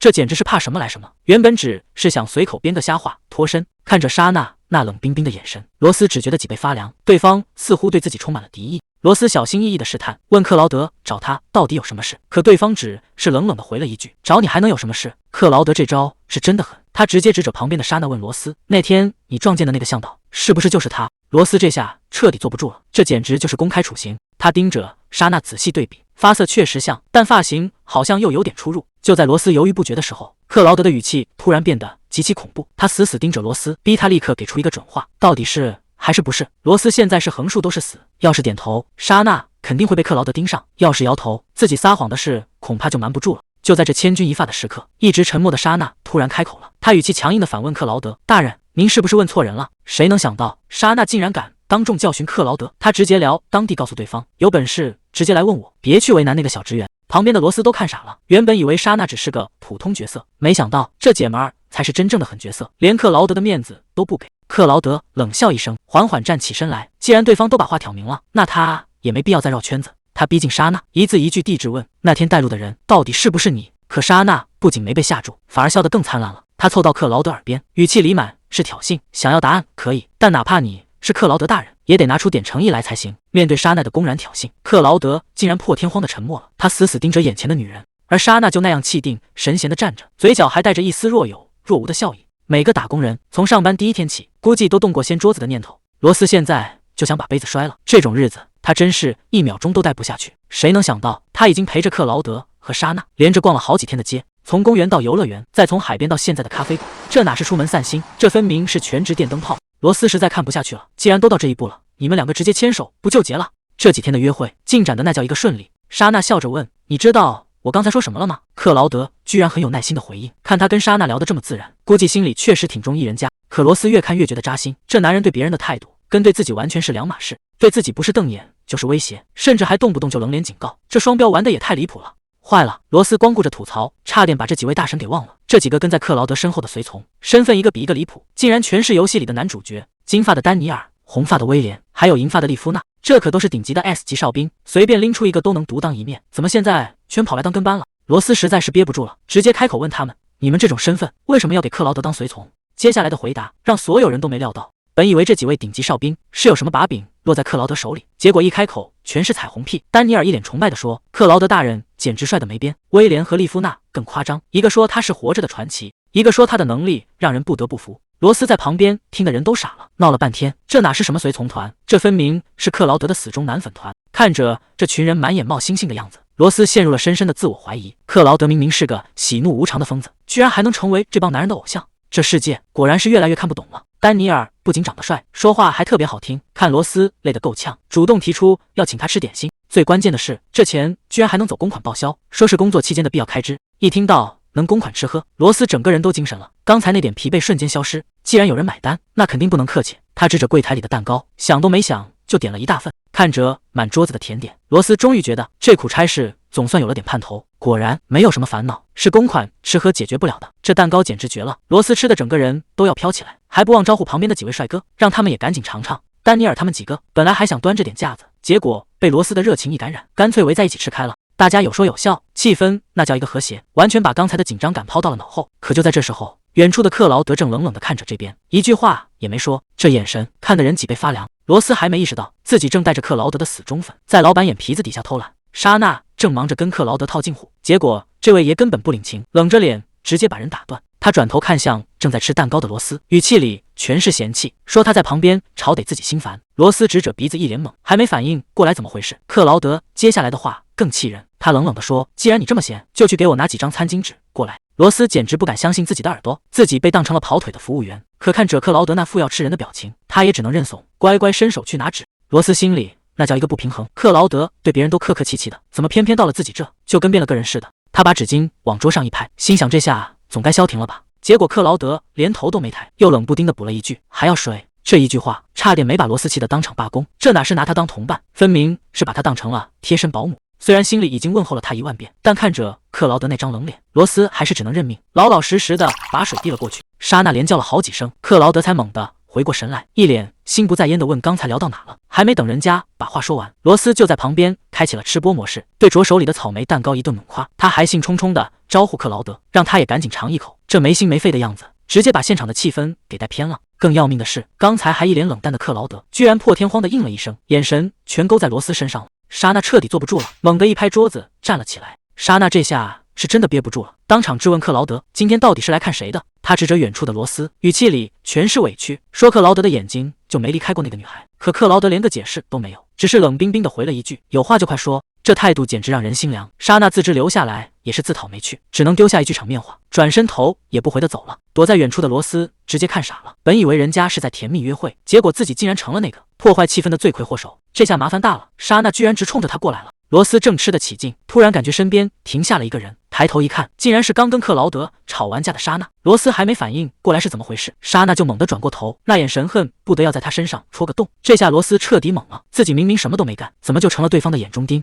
本以为莎娜消停了，谁知道才过了几天，那个让人头疼的声音又响了。罗斯心里咯噔一下，最担心的事还是发生了。莎娜果然阴魂不散，一露面就开始摆谱，故意拿些鸡毛蒜皮的小事找茬，一会儿说地面不平，一会儿说隔音不好，这哪是来办事的，分明就是存心要让罗斯难看。罗斯刚想解释几句，莎娜直接当众翻脸，嫌他办事效率太低。旁边同事看不过去，想帮着打个圆场，结果莎娜一点面子都不给，冷冰冰的甩出一句不行，他这是铁了心，非要跟罗斯死磕到底，点名道姓让罗斯自己解决。看着莎娜那副不依不饶的样子，罗斯这下彻底没底了，难道自己真的把事情搞砸了？罗斯现在是一个头两个大。克劳德和莎娜轮番上阵，连周末都不让他消停，简直把他当成了公共财产。这日子真是没法过了。罗斯正琢磨着要不要干脆把这地方给举报了，结果念头刚冒出来，克劳德竟然直接现身了，那眼神冷得像要吃人，问他是不是真的想举报。这下罗斯彻底老实了，什么公平正义，哪有保命重要啊？他赶紧把那些念头压下去，可克劳德根本不打算放过他，冷冰冰的提醒：“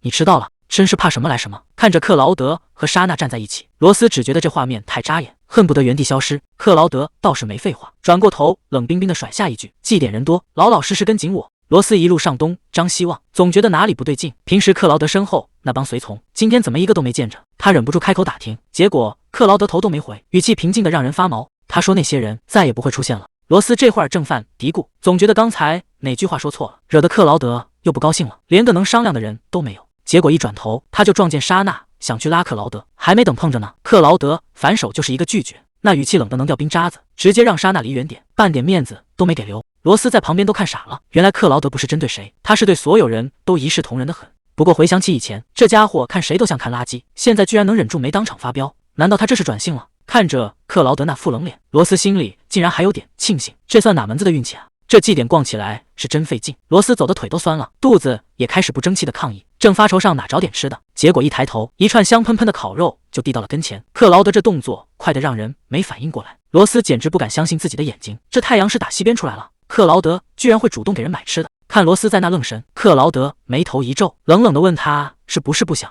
要。罗斯哪敢拒绝啊，赶紧接过来大口开吃，心想这趟路总算没白跟。可谁也没注意到，跟在后面的莎娜正死盯着那串烤肉，这心里的滋味恐怕比没吃到肉还难受。这一顿操作下来，罗斯总算是吃美了。他怎么也想不通，克劳德今天到底抽了什么风，竟然开启了疯狂投喂模式。章鱼小丸子、华夫饼、炸虾，要是罗斯多看一眼的，克劳德二话不说全给买了下来。这待遇简直像在做梦，可肚子是填饱了，这腿却快要走断了。罗斯正打算找个地方歇会儿，克劳德却在旁边催得紧，说烟花马上就要开始了。还没等罗斯反应过来，一个人大跨步凑了上来，把罗斯撞了一个踉跄。克劳德突然伸手一把将罗斯搂进了怀里，这突如其来的亲密让周围的一切仿佛都安静了，漫天的烟火成了背景。克劳德低头看着他，语气里带着一丝无奈。他说实话，罗斯真是一刻都不让他省心，让他根本没法挪开眼。这话听着像是在抱怨，可语气里的那股子占有欲，谁都能听得出来。罗斯整个人都懵了，只能愣愣地喊着他的名字。大街上全是人，罗斯被挤得根本站不稳，眼看就要撞上别人了。就在这时，一只手突然稳稳地扶住了他，这声音听着可不太耐烦，真是麻烦。罗斯还没反应过来，克劳德已经把他带到了角落，他低声叮嘱，先在这待一会儿。这下总算清静了。克劳德一脸嫌弃，这种人挤人的地方对他来说简直是受罪。罗斯被他紧紧护在怀里，虽然暂时安全了，但这距离实在近得让人心慌。明明刚才莎娜碰他的时候，他躲得比谁都快，怎么现在换成自己就没关系了？这种区别对待让罗斯心里乱糟糟的，完全没法冷静思考。他突然反应过来，一把推开了眼前的男人。等等，克劳德大人，先停下！罗斯越想越不对劲，莎娜去哪了？你们两个今天不是在约会吗？他一脸狐疑地盯着眼前的男人，你该不会是为了找我，特意把人家甩了吧？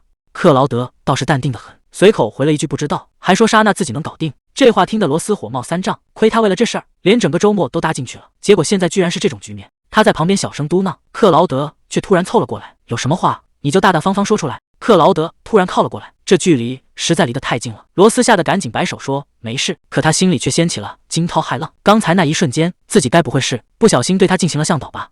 这下麻烦大了，万一被他察觉到，后果简直不敢想象。好在克劳德似乎并没发现异常，只是冷冷地催促他，打算保持这个姿势到什么时候，把没说完的话说完。直到第二天，罗斯整个人还是虚脱的状态，谁能想到那种事竟然会毫无征兆的发生？昨天真是要了命了。好在克劳德似乎没发现刚才发生了向导行为，但他盯着罗斯看了好久，最后竟然像没事人一样，一路把他送回了宿舍。这简直太反常了，平时连他掉进下水道估计都不会多看一眼的人，临走前居然还露出了一个让人捉摸不透的微笑。罗斯越想越觉得不对劲，这整件事到处都透着古怪。还没等他理清头绪，新的麻烦就找上门了。一份突如其来的调令直接摆在了他的面前，从今天起，他被临时调往了哨兵支援课。听到这个消息，罗斯整个人都愣住了，那个地方可不是随随便便就能进的。调令来得太突然，罗斯只能抱着沉甸甸的箱子，一个人在走廊里折腾。这职场生活简直像打仗一样。好不容易找到了新办公室，还没等他推门，里面竟然有人先出来了。看清对方的那一刻，罗斯整个人都僵住了。怎么又是克劳德？他小心翼翼地问了一句：难道这里就是您的办公室吗？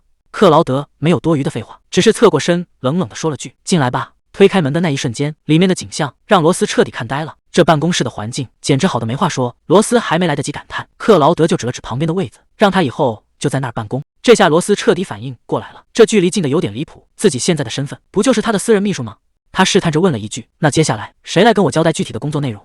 没想到克劳德沉默了一会儿，竟然让他先休息，还大方地表示冰箱里的东西可以随便吃，这待遇好得让人心里发毛。既然老板都发话了，罗斯也就不客气了。他原本还担心会有人投诉，结果发现根本没人理他。这一整天下来，他真的什么活都没干，光顾着横扫办公室的零食柜了。不得不说，这里的甜点简直是极品，全是他平时想吃又舍不得买的。这哪是来打工的，简直是来享福的神仙日子。罗斯甚至开始觉得给克劳德当秘书可能是他这辈子最正确的决定。就在他美滋滋的快要睡着时，耳边突然传来了一个冰冷又熟悉的声音：“罗斯，醒醒！”这一嗓子直接把他的美梦给喊碎了。克劳德正黑着脸站在面前，被当场抓包偷懒。罗斯还以为这下肯定要挨骂了，没想到克劳德根本没打算计较，只是冷冷地丢下一句：“收拾一下跟我走。”眼看还有10分钟就能下班，结果这时候要出外勤。罗斯心里虽然有100个不情愿，但想到自己白吃白喝了一整天，确实也没什么底气抱怨。可等他跟着克劳德到了地方，整个人都傻眼了，这哪是去办正事，这分明是一家贵得吓人的高级餐厅。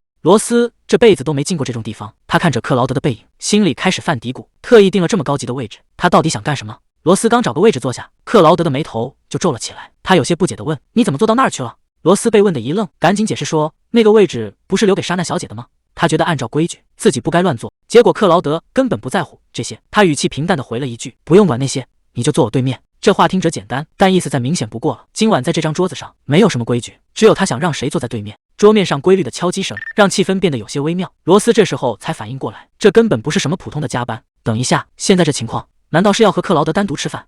克劳德这压迫感真不是开玩笑的，他头也不抬地敲敲桌子，直接命令罗斯坐到对面去。罗斯整个人都懵了，这哪是吃饭，这简直是公开处刑。他刚想反抗一下，结果被对方一个眼神直接吓得把话憋了回去。就在气氛快要冻住的时候，救星终于来了。服务员递上菜单的那一刻，局面瞬间发生了反转。刚才还在担惊受怕，结果一看到满屏幕的美食，罗斯的吃货本能彻底觉醒。什么克劳德，什么危险，现在全都被抛到了脑后。看着这一桌子好吃的，他现在唯一的烦恼就是到底该从哪一个开始下手。谁能想到克劳德点菜的方式这么简单粗暴，他直接把菜单一合，告诉服务员这上面的全都要了。这霸总发言直接把罗斯给听傻了，这种做梦才有的情节居然真的发生在了自己身上。没过一会，整张桌子就被塞得满满当当。看着这一堆甜点和肉，罗斯觉得眼前这个大反派好像也没那么面目可憎了。他一边往嘴里塞，一边盘算着，既然有人买单，那必须得趁现在多吃点。可吃着吃着，罗斯突然反应过来，这顿饭原本不是给别人准备的吗？他停下叉子，小心翼翼地开了口。罗斯还是没忍住，试探着问了一句：“今天怎么没去陪那位莎娜小姐？”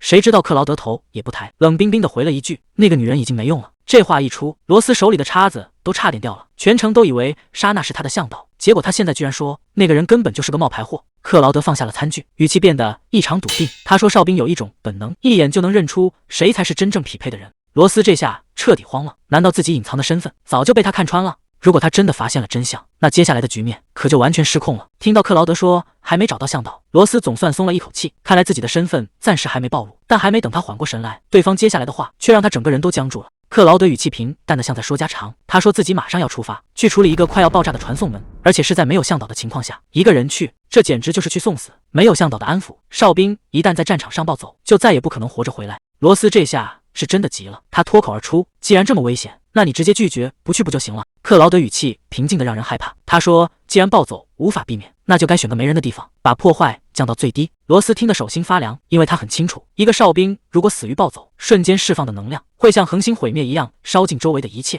这根本不是什么秘密任务。克劳德是打算在失控之前找个荒无人烟的角落，一个人静静的等死。他宁愿选择最孤独的死法，也不想在最后时刻伤到身边的任何一个人。这种近乎自杀的温柔才是最让人绝望的。罗斯沉默了很久，终于还是问出了那个最残忍的问题：“既然你已经打算去送死，那今天这顿饭是不是就是所谓的最后的晚餐？”克劳德靠在椅子上，语气里听不出一点起伏。他说：“考虑到之前对罗斯的种种折磨，这顿饭就当是最后的一份谢礼吧。”罗斯看着眼前的男人，一时间竟然不知道该说什么，只能在心里默默念着他的名字。夜色越来越深，这顿饭吃的每个人心里都沉甸甸的，因为谁都不知道明天太阳升起的时候，他还能不能活着回来。回到房间，罗斯看着手里那袋热腾腾的面包，心里乱成了一团麻。他开始怀疑，克劳德真的像传说中那么坏吗？在原本的游戏剧情里，他确实因为没有向导而彻底疯掉，最后成了一个杀人不眨眼的魔头。可现在的克劳德不仅没伤害过任何人，甚至还会为了之前的粗鲁向他道歉。看着这份沉甸甸的谢礼，罗斯动摇了。如果只是因为一个还没发生的未来，就眼睁睁看着他去送死，这样做真的对吗？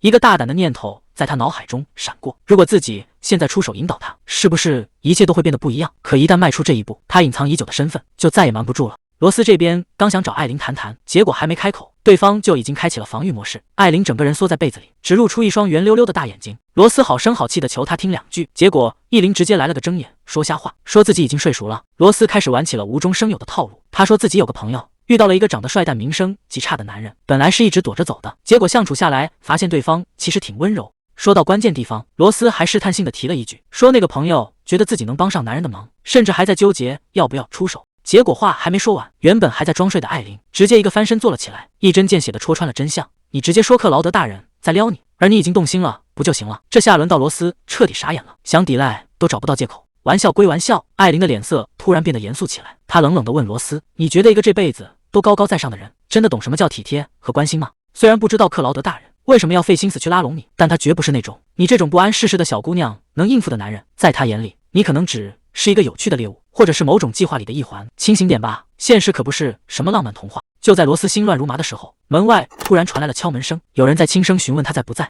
一听这声音，罗斯整个人都精神了，赶紧让人进来。推门进来的不是别人，正是阿兹尔学长。看着他那副招牌式的温和笑容，罗斯悬着的心总算落了地。这简直就是老天爷派来的救兵，终于有个人能安安静静听他吐吐苦水了。看着满桌子精致的甜点，阿兹尔眼睛都直了。罗斯赶紧解释，这原本是给克劳德准备的，结果那位大爷根本不领情。阿兹尔一边吃一边感叹，只要罗斯没被那个疯子折磨，他就谢天谢地了。不过话刚出口他就后悔了，赶紧叮嘱罗斯千万别打小报告。罗斯听完直接笑出了声，让他把心放回肚子里。毕竟关于克劳德是个疯子这件事，两人的想法简直是不谋而合。罗斯终于憋不住了，他决定跟阿兹尔玩场坦白局，直接问他是不是早就看穿了自己其实是个向导。原来那天在药剂课，罗斯撞见克劳德的时候，手就不小心碰到了他的额头，在那一瞬间，他竟然意外对他完成了引导。阿兹尔听完，淡定地放下叉子，承认自己确实早就感觉到了，但他知道罗斯想守住这个秘密，所以才一直配合着演戏装不知道。罗斯这才松了一口气，毕竟这个秘密一旦传出去，让别人知道他能引导克劳德，那他绝对会被立刻带走。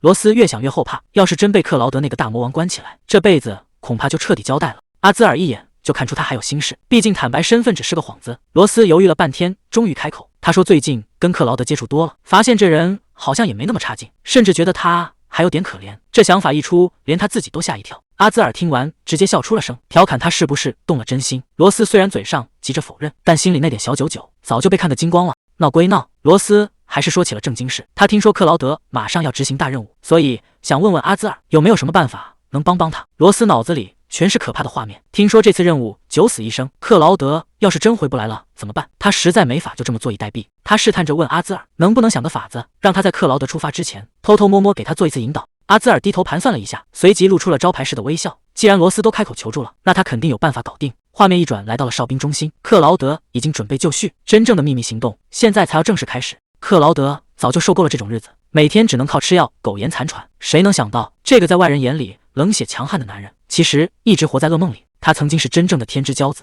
出身名门，从小到大的人生字典里就从来没有失败这两个字。可就在他觉醒成 S 级哨兵的那天，老天爷却跟他开了个天大的玩笑。最强的力量竟然伴随着最致命的诅咒，他患上了一种前所未有的怪病，只要跟向导有身体接触，就会感受到要了命的剧痛。对他来说，本该是救命良药的向导，现在却成了最可怕的毒药。家里人试过各种办法，找来无数向导强行给他做引导，结果除了无尽的折磨，什么都没有改变。那些失败的尝试不仅没治好克劳德，反而让他彻底抓狂。他开始恶恶所有人的触碰，甚至想把自己完全封闭起来。直到那天，最严重的暴走还是发生了，他的五感彻底失控，整个人像是掉进了无尽的黑洞。那种生不如死的折磨，让他只想求人杀了他。就在他快要撑不住的时候，耳边突然响起了一个温柔的声音，叫他放轻松，慢慢来。紧接着，一股像清泉一样的凉意瞬间熄灭了他身上的邪火，那种纯净又舒服的感觉，成了他黑暗世界里唯一的救命稻草。克劳德这辈子都忘不了那种感觉，如果可以，他真想再感受一次。罗斯站在门口，深吸了一口气。阿兹尔已经提前打点好了一切，现在的克劳德正因为药物作用陷入深度昏睡，完全没有任何知觉。这可是个千载难逢的好机会，只要悄悄潜进去，做完引导，再赶紧撤出来，阿兹尔就会抹掉所有的痕迹，谁也不会发现他来过。罗斯心里其实挺矛盾的，他想帮克劳德减轻痛苦，也想借这个机会把心里的那点愧疚给补上。看着病床上安静躺着的男人，罗斯慢慢伸出了手，只要一点点引导就好，只要能让他不再那么难受。就在罗斯准备大显身手的时候，他突然发现一个最致命的问题，那就是他根本不知道该怎么引导。这下尴尬了，人都已经潜进来了，总不能空着手回去吧？罗斯决定死马当活马医，把能想到的招数全试一遍。他先是像发功一样乱比划，结果完全没反应。接着他又开始闭眼祈祷，指望老天爷能显灵，结果还是失败。最后他干脆学着上次的感觉，用手指去点克劳德的额头，可折腾了半天，一点动静都没有。罗斯这下彻底抓狂了，这引导到底要怎么搞啊？明明上次还是瞎猫碰上死耗子，怎么现在就完全不灵了呢？既然正经办法都不管用，罗斯突然想起阿兹尔提过的一件事，那就是引导有时候需要更直接的接触。看着昏睡中的克劳德，罗斯咬牙决定豁出去了。他慢慢凑近男人的脸，轻轻亲了一下，没想到这一招居然歪打正着，周围的能量波动瞬间有了反应。罗斯心里一阵狂喜，看来这才是正确的打开方式。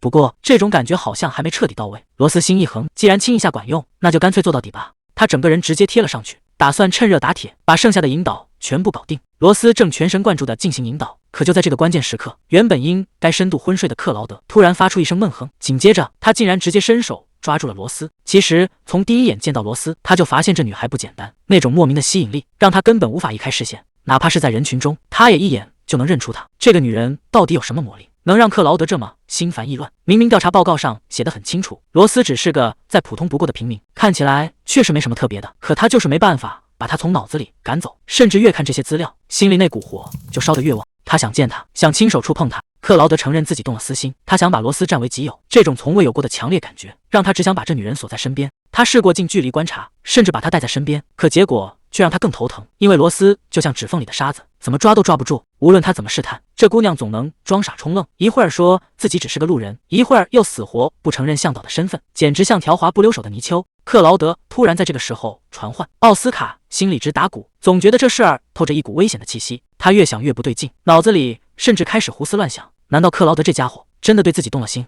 想到这儿，奥斯卡居然还开始自作多情了，觉得太受欢迎也是种罪过，甚至已经想好了待会儿要怎么委婉的拒绝他。带着这一肚子莫名其妙的自信，他伸手推开了那扇门。奥斯卡推开门的一瞬间，看到的不是什么浪漫告白，而是大型翻车现场。克劳德正单手拎着阿兹尔，像拎小鸡仔一样审问。阿兹尔为了保命，当场就把罗斯给卖了，大喊着当时只有他和罗斯在场，凶手就是那个叫罗斯的女人。这下全完了，奥斯卡还没来得及反应，克劳德就冷冰冰的转过头，语气平静的让人发毛。他说：“终于找到答案了。”奥斯卡现在是揣着明白装糊涂，他明明已经确定罗斯就是那个向导，可这姑娘实在太能跑了，简直像条滑不溜手的泥鳅。他居然开始病急乱投医，找眼前的奥斯卡出主意，还一本正经的请教到底该怎么对付这种不听话的女人。奥斯卡心里肯定在偷笑，面上还得装出一副专业的模样。他说想留住人，就要先让他别害怕。虽然有个法子，但克劳德肯定会非常讨厌。谁知道克劳德连想都没想，直接当场表态，只要能把那个女人留在身边，不管是什么离谱的要求，他都豁出去了。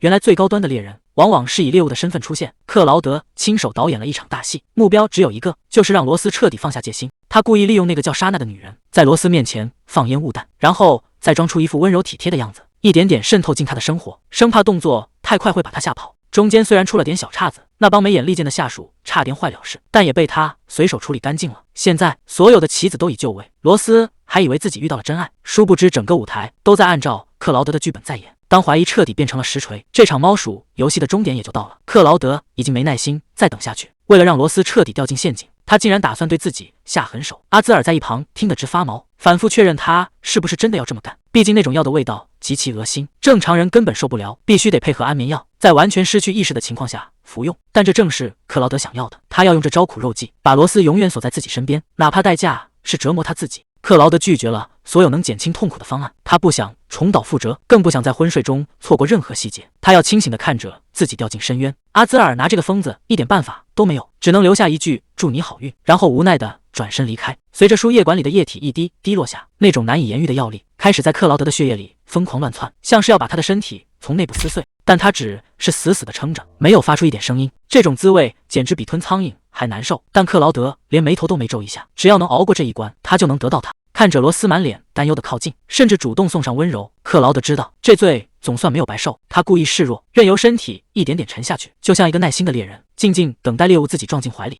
谁能想到，刚才还虚弱的不行的克劳德，转头就开始秋后算账了。罗斯这下被抓了个现行，只能乖乖举起双手受罚。克劳德在一旁盯着，根本不给他任何偷懒的机会。罗斯心里那叫一个憋屈，明明藏得那么好，怎么这男人偏偏那时候醒了？他试探着问还要举多久，结果克劳德连眼皮都没抬一下，冷冰冰的丢下一句：直到你彻底反省清楚为止。罗斯现在心里虚的不行，毕竟他干过的亏心事太多，多到连他自己都不知道克劳德指的到底是哪一件。克劳德直接摊牌了，问他为什么要隐瞒身份，明明那天救他的人就是他，为什么要装作不认识？罗斯在心里疯狂吐槽，还不是怕被你这个大反派砍头，但这种大实话他哪敢当面说出来？见罗斯半天憋不出一个字，克劳德突然俯身凑近，语气里带着一丝危险的挑逗，难道说那天跟我接吻的感觉不好吗？这下罗斯彻底大脑宕机了，原本是在严肃对峙，怎么画风突然变得这么暧昧了？克劳德这男人简直是不按套路出牌，他捏住罗斯的下巴，语气里竟然带着一股浓浓的酸味，他冷笑着质问，难道说你心里已经有了别的男人？罗斯整个人都愣住了，这气氛怎么看都不对劲，这种莫名其妙的占有欲简直就像是在吃醋。但他很快就清醒了过来，这可是杀人不眨眼的克劳德，怎么可能真的动了感情？这绝对是他的错觉。可看着克劳德那副不依不饶的样子，罗斯心里更乱了，这男人到底想干什么？罗斯现在满脑子只有一个念头，被克劳德盯上就意味着死路一条，为了保住这条小命，他必须不惜一切代价划清界限。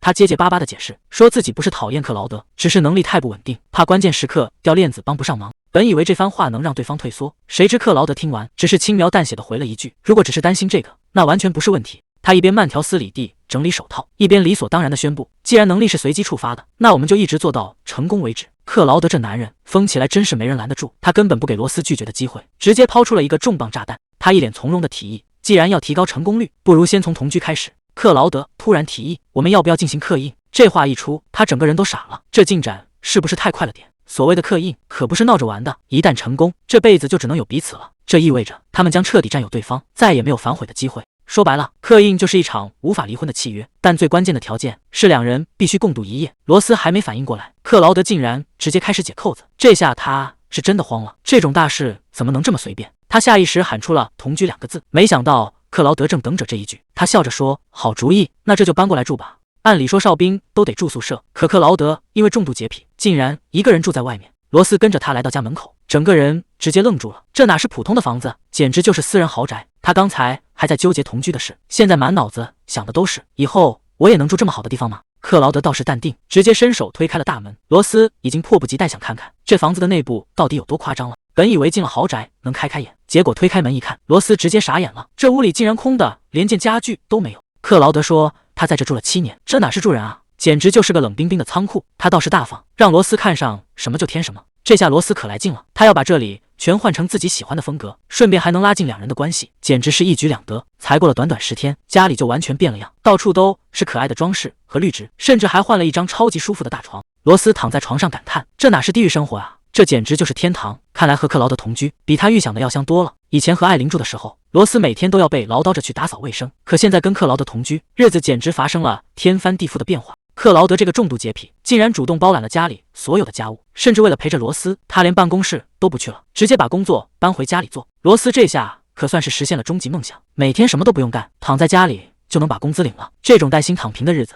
简直比做梦还要美。更夸张的是，克劳德每天还会准时叫他起床，桌上永远摆满了各种好吃的。面对这种全方位的投喂，罗斯觉得自己离废人已经不远了。可这种神仙日子过久了，罗斯心里突然开始犯嘀咕，事情好像有点不对劲。克劳德每天变着花样做大餐，可他自己却从来不动筷子，就这么坐在一边，死死盯着罗斯吃。罗斯问他为什么不吃，他只说自己不饿。这下罗斯彻底坐不住了，他觉得这背后肯定有阴谋。难道说克劳德是故意要把他喂胖，好让他变丑，然后再也离不开他吗？听到罗斯这番喂胖阴谋论，克劳德整个人都愣住了。他怎么也没想到，这姑娘的脑洞能开到天上去。看着罗斯一脸认真的担心自己变丑，克劳德终于忍不住笑出了声。他觉得这想象力实在是太离谱了，甚至笑得有点停不下来。他一边笑一边解释说，根本没人敢打他向导的主意，更没打算把罗斯喂成小猪。这一切纯粹是罗斯想多了。可罗斯还是觉得事情没那么简单，既然不是为了把他喂胖，那干嘛天天变着法地给他赛吃的？为了保住身材，他当场宣布要绝食抗议。这下好了，面对这一桌子的大餐，罗斯硬是忍住一口都不碰，甚至连晚饭和零食都给戒了。就在罗斯打算死扛到底的时候，克劳德直接祭出了杀手锏，他端出了一个精致的草莓蛋糕，语气里还带着一丝挑逗，问他是不是连这个也不打算吃。罗斯一眼就认出来了，这可是那家排队一整晚才能买到的网红蛋糕，他早就想尝尝了。在顶级甜点的诱惑面前，刚才那点意志力瞬间崩塌。他一边大口吃着，一边在心里感叹：这味道简直绝了，甚至觉得坐在旁边喂他的克劳德看起来都比平时更帅了。罗斯本来还担心自己每天这么无所事事，迟早会被克劳德扫地出门，可结果呢？这个男人不仅没嫌弃他，反而对自己越来越好了。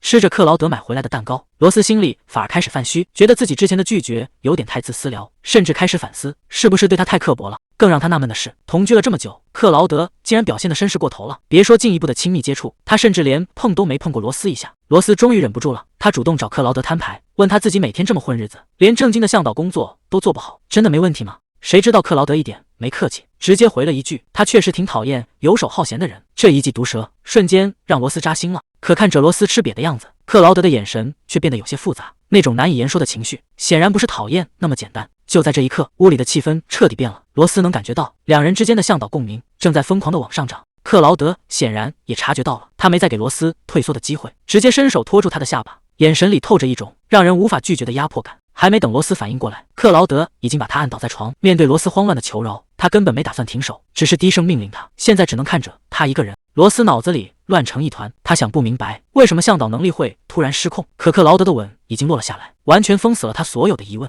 随着共鸣感越来越强，罗斯心里咯噔一下。现在的罗斯脑子里乱成了一团浆糊，在克劳德霸道的攻势下，他连思考的力气都没有了。这种感觉太不对劲了，一股排山倒海般的向导能量顺着两人的接触疯狂涌入，这是罗斯从未体验过的强度。他甚至开始怀疑，这到底还是不是正常的精神疏导。就在罗斯整个人都懵掉的时候，克劳德却突然停了下来，嘴角还带着一丝计划通的微笑。他轻声呢喃着：果然就是这个。看着父兄有成竹的样子，克劳德显然已经拿到了他想要的所有答案。他深情地叫着罗斯的名字，眼神里满是势在必得。你真有意思。这下可把罗斯给急坏了，这种只有自己被蒙在鼓里的感觉简直让他抓狂。他内心追问到底发现了什么。现在的日子看起来简直完美，住的是宽敞豪宅，吃的是顶级大餐，身边还有一个大帅哥陪着，这种条件谁看了不羡慕？可罗斯心里却乱成一团，因为这一切远没有表面上那么简单。那个所谓的引导条件到底是什么鬼东西？罗斯现在想破脑袋也想不通。明明克劳德早就游刃有余，可他却始终像个局外人，完全被对方牵着鼻子走。最让他抓狂的是，面对他那些突如其来的亲密，自己竟然一点也不讨厌。这下事情真的大条了。罗斯开始怀疑自己的心思是不是已经跑偏了。罗斯赶紧拍了拍脸，提醒自己清醒一点，千万别被现在的甜蜜生活给骗了。别看克劳德现在这么温柔，他可是书里最冷酷的大反派，谁知道他什么时候会翻脸无情。可如果能学会正确引导他，或许两个人真的能和平共处，甚至改变那个悲惨的结局。在那一天到来之前，在被他彻底吃死之前，罗斯决定必须得做点什么了。为了能单独行动，罗斯好不容易才甩掉克劳德。这个男人简直像个跟屁虫，一秒钟都不想跟他分开。他偷偷溜进中央图书馆，想在这里找找关于自己体质的线索。既然费了这么大劲才跑出来，今天非要查个水落石出不可。可几个小时过去了，罗斯翻遍了最后一页纸，整个人都要累瘫了。结果却让他彻底傻眼，这书架上成千上万的记录里，竟然连一个跟他相似的案例都没有。难道他的存在真的是个无法解释的意外？查不到资料，罗斯这下彻底没招了。连他自己都搞不清楚的引导条件，克劳德到底是怎么发现的？难道真的只能坐以待毙，等着被那个男人彻底吃死吗？就在他最绝望的时候，身后突然传来一阵脚步声。罗斯愣了一下，竟然是好久不见的艾琳。看到艾琳，就像见到了救星，罗斯二话不说，直接扑了上去，哭着喊着要对方帮自己。艾琳被这突如其来的热情吓得够呛，又是闹哪一出啊？罗斯深吸一口气，让艾琳先做好心理准备，接下来的话可能会有点劲爆。他小声坦白了，自己不仅成了克劳德的向导，甚至已经跟那个男人同居了。本以为艾琳会大吃一惊，谁知道对方只是随口回了一句我就知道。艾琳无奈地叹了口气，这种事根本就藏不住，连他都看出来了。克劳德那种人精怎么可能不知道？看着罗斯一脸受挫的样子，艾琳也没打算继续绕圈子，说吧，你到底遇到什么麻烦了？罗斯越说越委屈，他觉得自己现在就像个工具人，连自己的引导条件都搞不清楚，万一哪天被克劳德利用完扔掉，那可就真彻底没戏了。他眼巴巴地看着艾琳，觉得这位好闺蜜虽然平时冷冰冰的，但看问题一向最毒辣，肯定能给自己指条明路。结果易琳连眼皮都没抬一下，直接冷冷地甩出2个字：放弃。罗斯整个人都听傻了，这算哪门子建议？可易琳接下来的话更扎心，她说罗斯刚才那番话听起来根本不像在求助，反而更像是恋爱咨询。罗斯急得赶紧反驳，以前那是克劳德不知道他的身份，现在情况已经完全失控了。要是再这么纠缠下去，两人之间万一真的产生了刻印，那这辈子恐怕就真的再也分不开了。一听到刻印这2个字，艾琳脑子里瞬间闪过一堆少儿不宜的画面，这话题再聊下去可就真要出事了。他二话不说站起身，借口午休结束拔腿就跑，任凭罗斯在后面怎么哀求，也绝不回头多管这档子闲事。罗斯看了一眼墙上的时钟，这才发现时间已经不早了。要是不能在午饭前赶回去，克劳德那个男人绝对会大发雷霆。他垂头丧气的往回走，本想出来找点线索，结果忙活了半天，什么都没查到。就在这时，身后突然传来一个熟悉的声音。罗斯愣愣的回过头，竟然在这里遇到了丹尼尔。丹尼尔笑着跟罗斯打招呼，手里还拎着个精致的蛋糕盒。罗斯这才反应过来，原来平时那些好吃的零食全都是丹尼尔偷偷买给他的。看着老朋友这么有心，罗斯热情的邀请他进屋坐坐，还想拉着他一起分蛋糕，完全没注意到身后的危险。就在这时，房门被猛地推开，克劳德因沉着脸出现在门口。他冷冰冰地盯着罗斯，说好半小时就回来，结果在外面一待就是几个钟头，谁给他的胆子敢这么晚回家？看着克劳德这副样子，罗斯心里咯噔一下，完蛋了！克劳德一开口就没好气，直呼丹尼尔的大名，讽刺他是不是工作太闲了，竟然还有空在这儿偷懒。罗斯一看情况不对，赶紧冲上去想替丹尼尔求情，结果一焦急，直接当着克劳德的面叫了声昵称，这下可捅了马蜂窝了。克劳德的眼神瞬间变得比刚才还恐怖，酸味都快要溢出屏幕了。罗斯吓的话都说不利索了，这根本就是越描越黑。克劳德直接下了最后通牒，让丹尼尔放下蛋糕，立刻消失。丹尼尔哪敢多留半秒钟，放下东西转头就跑，留下罗斯一个人在风中凌乱。克劳德根本不打算听解释，他冷冷地叫了一声罗斯的名字，随后直接伸手揪住他的兜帽，像拎小鸡一样把人往屋里拽。克劳德冷冷地说：“罗斯，跟我进来。”罗斯这下是真的慌了，他连话都不让别人说，难道是想彻底把他关起来吗？没人说话的时候，气氛反而更吓人。克劳德突然开口：“罗斯，我给你讲讲我的过去，接下来的秘密恐怕没那么简单。”克劳德语气平静地说：“18岁那年，我就开始带队清理变异怪了。那时候没人服我，甚至还有人想趁我睡觉，直接把我给解决掉。”罗斯忍不住问：“那后来呢？”克劳德冷笑一声：“我把那些带头的全抓了，当众扔进怪物的老巢，让他们被撕成了碎片。这招杀鸡儆猴确实管用，从那以后，再也没人敢跟我顶嘴了。”罗斯整个人都愣住了，眼前的这个男人远比他想象的还要疯狂。克劳德盯着他说：“好久没有人敢像你这样违抗我了。”他一步步逼近，罗斯，我该拿你怎么办呢？这下真的死定了，如果不顺从他，下场恐怕会和那些怪物一样。就在罗斯彻底绝望的时候，刺耳的警报声突然响彻整个房间。克劳德停下了动作，低声吐出4个字：“黑色代码。”这下糟了，罗斯还没反应过来，所谓的黑色代码到底意味着什么？简单来说，这是最高级别的警报，一旦触发，就意味着整个国家都要面临灭顶之灾。上一次出现这种警报还是在14年前，那时候首都附近的传送门突然开启，无数人因此丧命。他把这笔账全算在了克劳德头上，还一脸严肃地警告罗斯，千万别被那个男人给骗了，因为克劳德从一开始就在对他演戏。谁能想到这种噩梦般的灾难竟然在此时此刻再次降临了？虽然警报声暂时解了围，但罗斯心里却有点不是滋味。难道克劳德现在就要去前线了吗？毕竟相处了这么久，说一点都不担心那是假的。听到这些真相，罗斯彻底僵在原地。如果这一切都是假的，那个男人到底想要什么？克劳德停下脚步，转过身按住他的肩膀，老实在这待着，哪都不许去。你应该很清楚，要是敢踏出这道门一步，外面那些怪物会把你撕成什么样。罗斯刚想说出口的关心，硬生生被这一顿威胁给憋了回去。算了，像他这种怪物，怎么可能轻易出事？随着大门重重关上，克劳德彻底消失在视线里，接下来的路只能靠他自己了。看着克劳德离开的背影，罗斯心里乱成一团。早知道刚才就该叮嘱他一句平安回来，万一这真的是最后一面呢？但他很快摇了摇头，现在哪有心思管别人？克劳德可是顶级异能者，还是先操心自己怎么活命吧。难道那个男人对他的好，那些温柔的眼神和照顾，全都是为了利用他而精心编织的谎言吗？就在这时，门铃突然急促地响了起来。罗斯愣住了，这种时候谁会跑来找他？屏幕里出现的竟然是阿兹尔，他语气焦急地喊着：“罗斯，快开门，是我。”阿兹尔紧紧握住罗斯的手，语气听起来非常诚恳。他说只要相信他，跟着他走就行了。门一打开，罗斯还没来得及问他怎么在这，阿兹尔就一把抓住了他的手。没时间解释了，罗斯，跟我走，我们必须立刻离开这。阿兹尔不由分说的拉起罗斯就走。谁知道克劳德那家伙什么时候会突然回来？罗斯整个人都懵了，外面可是最高级别的黑色警报，现在跑出去不是送死吗？阿兹尔却一脸轻松的笑了笑，别担心，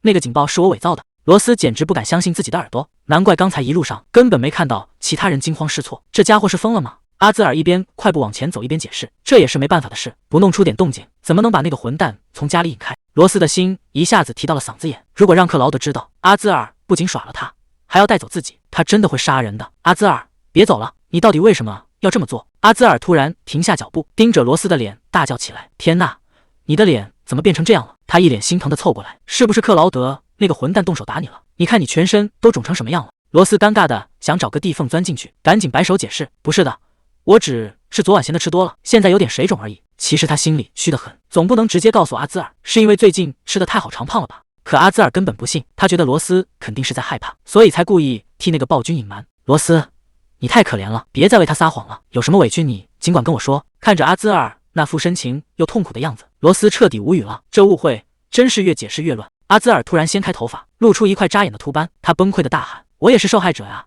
本来他今年都要结婚了，结果未婚妻看到这块秃头，当场就要跟他退婚，说他竟然隐瞒秃顶的事实。”阿兹尔咬牙切齿地说：“这全都是克劳德那个混蛋害的，而且罗斯，你也被他骗了。”罗斯整个人都愣住了。克劳德平时确实总威胁他，但欺骗又是从何说起？阿兹尔压低声音，抛出一个重磅炸弹：“你以为他不知道你是向导吗？其实他早就看穿你的身份了。这段时间他一直在你面前演戏。”罗斯彻底傻眼了。如果克劳德早就知道了真相，那他一直以来的所作所为到底是为了什么？阿兹尔越说越激动，他说克劳德为了得到情报，简直是对他进行了物理逼供，字面意思上的那种生拉硬拽。更离谱的是，之前发生的那些巧合，全都是克劳德亲手导演的戏码，就是为了让罗斯彻底放下戒心。阿兹尔一脸愧疚的道歉：“对不起，罗斯，是我出卖了你的情报，但我也是被那个疯子威胁的。”他拉住罗斯，语气急促：“趁现在，咱们赶紧逃跑吧，我会帮你离开这里的。”罗斯整个人都麻木了，虽然他之前也怀疑过，但没想到真相竟然这么疯狂。原来那个男人一直在骗他，所有的温柔和保护，竟然全都是为了利用他而设计的套路。克劳德，你到底还有多少事瞒着我？罗斯脑子里乱成一团，他想起克劳德曾经看他的眼神，还有那些亲手递过来的蛋糕，难道那些温柔的瞬间全都是那个男人演出来的吗？如果一切都是谎言，那他也太可怕了。阿兹尔突然拉住罗斯的手，语气非常坚定，他说只要跟着他走就行，因为他手里已经握住了克劳德的死穴，一个能让对方彻底翻不了身的计划。罗斯犹豫了，他早就受够了克劳德的欺骗，更不想再被那个人摆布。沉默了很久，他终于点头答应，决定把赌注全压在阿兹尔身上。本以为胜券在握，结果刚到办事处，阿兹尔就吃了个闭门羹。对方给出的理由非常荒唐，因为罗斯没有正式登记，所以这里根本没法立案。阿兹尔当场就火了，口口声声说要保护弱势群体，结果关键时刻全是推辞。看着对方那副公事公办的样子，他这才意识到事情远比想象中要麻烦得多。阿兹尔在办事处大吵大闹，他支着鼻子质问对方，是不是因为害怕克劳德才故意包庇那个混蛋？动静闹得实在太大，连走廊里的守卫都围了过来，对着他们指指点点。罗斯赶紧拉住他，小声提醒他注意影响，毕竟这么多人都在看着。谁知道阿兹尔不仅没收敛，反而露出了奇怪的笑容。既然观众都到齐了，那干脆就把事情彻底闹大。阿兹尔直接豁出去了，他当着所有人的面大喊克劳德私藏并虐待向导，甚至把人关在家里吃独食。罗斯在旁边彻底吓傻了，他只想让阿兹尔帮帮自己，可没想过要把事情闹到这种无法收场的地步。这番话像炸弹一样，瞬间在人群里炸开了锅。大家早就听说过类似的传闻，这下全都信以为真。眼看群情激愤，阿兹尔趁机继续煽风点火，要把克劳德彻底钉在耻辱柱上。罗斯现在尴尬到了极点，他被一群哨兵围在中间，像动物园里的猴子一样接受所有人的审视和议论。虽然这种感觉很糟糕，但他心里很清楚，只要能拿到正式的向导身份，克劳德就再也没法随便威胁他。阿兹尔也是这么打算的，只要走完这个流程，他就能彻底摆脱那个男人的掌控。医生拿出了检测仪，示意罗斯把手放上去，只要这颗紫色圆球亮起，他的命运就将彻底改变。看着眼前的检测仪，罗斯知道，只要这一步踏出去，他和克劳德之间的一切就彻底做个了断了。回想起这段时间的同居生活，还有那些纠缠不清的瞬间，他心里突然乱成一团，甚至开始怀疑，这真的就是他想要的吗？就在他犹豫不决的时候，工作人员的一声呼唤，直接把他拉回了现实。没时间再胡思乱想了。罗斯深吸一口气，缓缓伸出了手。就在大家议论纷纷，好奇谁能跟这个向导匹配时，身后突然传来一个冷到让人骨子里发凉的声音：“都给我让开！”原本嘈杂的人群瞬间像被按下了静音键，所有人自觉让出一条路，因为那个男人来了，是克劳德。他竟然在这个时候直接杀到了检测现场。罗斯整个人都僵住了，他怎么也没想到这个男人会来得这么快。克劳德无视了所有人，径直走到桌前，死死盯着眼前的女孩罗斯。眼看克劳德步步逼近，阿兹尔直接挡在罗斯身前，大声警告他离远点，还当众宣布罗斯已经决定离开。罗斯躲在后面，虽然他没说过这种狠话，但看着阿兹尔为自己出头，他觉得这辈子只能指望学长了。可克劳德根本没打算废话，他只是冷冷地吐出一个字：“滚！”接着随手一挥，阿兹尔就像断了线的风筝，直接被掀翻在地。罗斯看着克劳德那巨大的阴影，彻底陷入了绝望。没人能再帮他了。克劳德的脚步声越来越近，克劳德跪在了罗斯面前：“为什么要乱跑？不是让你乖乖待在家里吗？”看着他这副样子，罗斯心里咯噔一下，他意识到这个男人为了找他，肯定识破了所有的假警报，甚至连一刻都没有停歇。与此同时，外面早就已经炸开了锅，所有人都知道克劳德失踪已久的向导出现了，名字就叫罗斯。可克劳德根本不在乎这些传闻，他死死盯着眼前的女孩，声音里带着一丝不易察觉的颤动：“你是认真的吗？你真的打算就这样离开我吗？”罗斯终于把憋在心里的话全部说了出来，他直视着克劳德的眼睛，揭穿了这几周所有的骚扰，其实全都是这个男人的阴谋。克劳德显然没料到罗斯已经知道了真相，他刚想开口解释，却被罗斯接下来的话堵得死死的。原本罗斯已经开始信任他，甚至感激他这段时间的照顾，可谁能想到，连餐厅那场意外竟然也是他亲手策划的戏码。罗斯的声音很轻，却透着彻底的失望。他说自己再也没法信任他了。这一句对不起，直接宣判了两人的关系死刑。一向高傲的克劳德，他低声承认了一切，承认自己一直在欺骗和利用他。克劳德低声解释着，他说自己确实需要向导，而罗斯出现时是他唯一的选择，所以他才选错了方式。如果这些行为伤害了他，他愿意道歉。接着他轻轻握住罗斯的手，语气卑微到了极点。他说就算罗斯成了官方向导也没关系，只要匹配率测试结果显示他依然是最高的那一个，就请罗斯回到他身边。这一幕让围观的人全看傻了，谁能想到平日里高高在上的克劳德竟然会为了一个女人，在大庭广众之下把姿态放得这么低。罗斯看着眼前的男人，心里乱成了一团麻。这根本不是他认识的那个克劳德，他看起来是认真的，甚至认真的让人害怕。面对这种极致的温柔攻势，罗斯彻底不知道该怎么办了。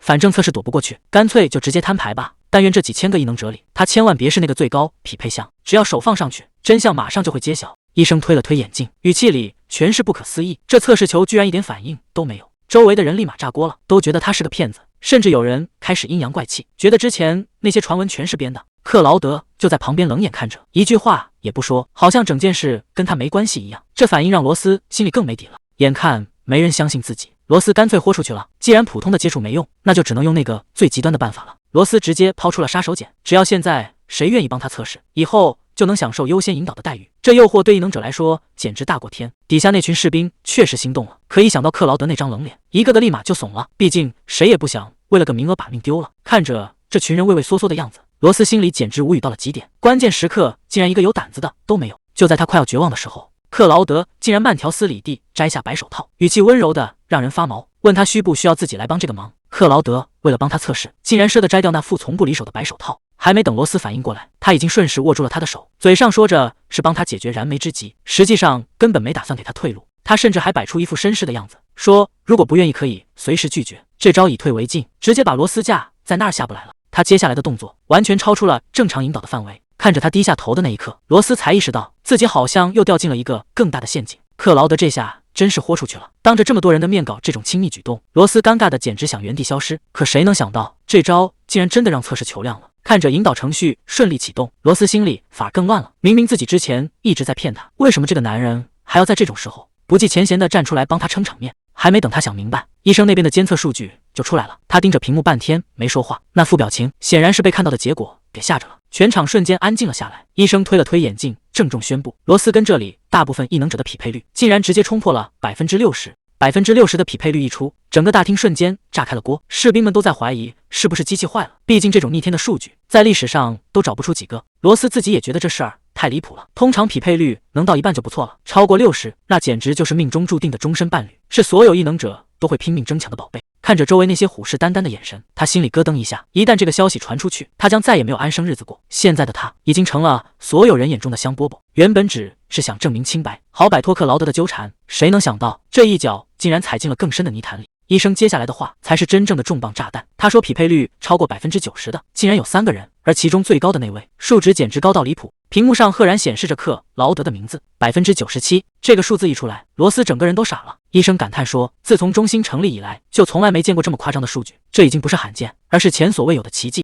现场的气氛瞬间变得诡异起来，无数道目光齐刷刷地射向罗斯，那些女向导们的眼神里全是嫉妒，恨不得当场把他给剃了。而那些异能者看他的眼神，就像在看一个稀世珍宝。罗斯心里很清楚，从这一刻起，他已经成了所有人眼中的活靶子。现在的局面彻底失控了，罗斯脑子里乱成一团。他原本只想安安静静过日子，谁能想到自己竟然成了这种逆天的存在。就在他最想逃跑的时候，克劳德突然凑到他耳边，低声问他想不想离开。只要他点头，他现在就能带他走。看着他伸过来的那只手，罗斯一时间愣住了。可还没等他做出决定，旁边的士兵们先坐不住了，他们大声抗议说，就算克劳德是顶级异能者，也没权利独占官方认证的向导。周围那些异能者越说越过分，甚至有人喊着要像使用工具一样，把罗斯也分给他们用。这种被当成物件的感觉，让罗斯心里一阵发凉。就在这时，克劳德冷着脸站了出来，他一字一句地告诉所有人，罗斯不是什么工具，他也从来没想过要独占他。他转过身，当众宣布，从现在开始，所有的决定权都在罗斯自己手里。作为异能者，他会第一个尊重他的选择。罗斯看着挡在身前的这个男人，心里五味杂陈。明明之前还那么怕他，甚至觉得他是个威胁，可现在他却是头一个站出来保护自己的人，这种从未有过的安全感让他的心彻底乱了。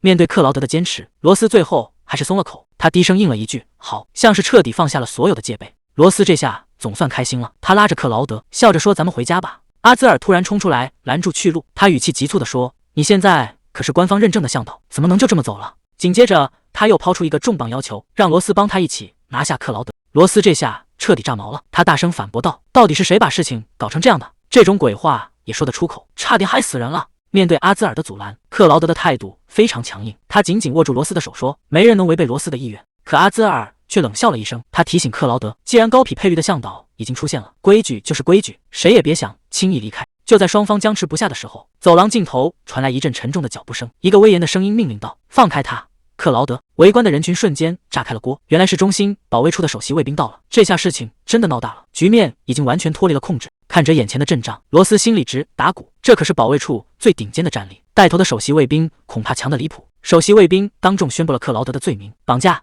监禁，还有恐吓向导。在事情查清楚之前，克劳德被禁止接触任何相关人员。他甚至放下了狠话：如果克劳德现在敢强行带走罗斯，这事儿就要闹到紧急审判庭去，到时候谁也保不住他。躲在一旁的阿兹尔也没闲着，他故意装出一副受尽委屈的样子，在那儿煽风点火。这下克劳德是真的被逼到死角了。罗斯现在气得想骂人，阿兹尔这个混蛋居然问都不问一声，就把首席卫兵给招来了。就在罗斯想要辩解的时候，克劳德温柔地按住了他的肩膀，他轻声安慰道：“没事的，相信我就好。”转过头，克劳德的气场瞬间变得冰冷，他直视着首席卫兵反问道：“你刚才说要审判谁？”还没等对方反应过来，克劳德直接反手一个举报，他说：“既然要查，就先查查那个报假警的阿兹尔。”他触发了最高级别的黑色警报，必须得好好调查清楚。这下轮到阿兹尔傻眼了。克劳德这番话一出口，全场的人都听傻了，大家都在私下嘀咕：这家伙是不是疯了？居然敢当众指控阿兹尔报假警！还没等众人反应过来，克劳德突然伸手一把死死扣住了罗斯的手腕，这动作快到让人根本没法躲。首席卫兵在后面急得大喊，让克劳德立刻站住。可克劳德连头都没回一下，只对罗斯说了一句：“跟我走。”罗斯心里简直要崩溃了，这可是公然抗命啊！真的能就这么一走了之吗？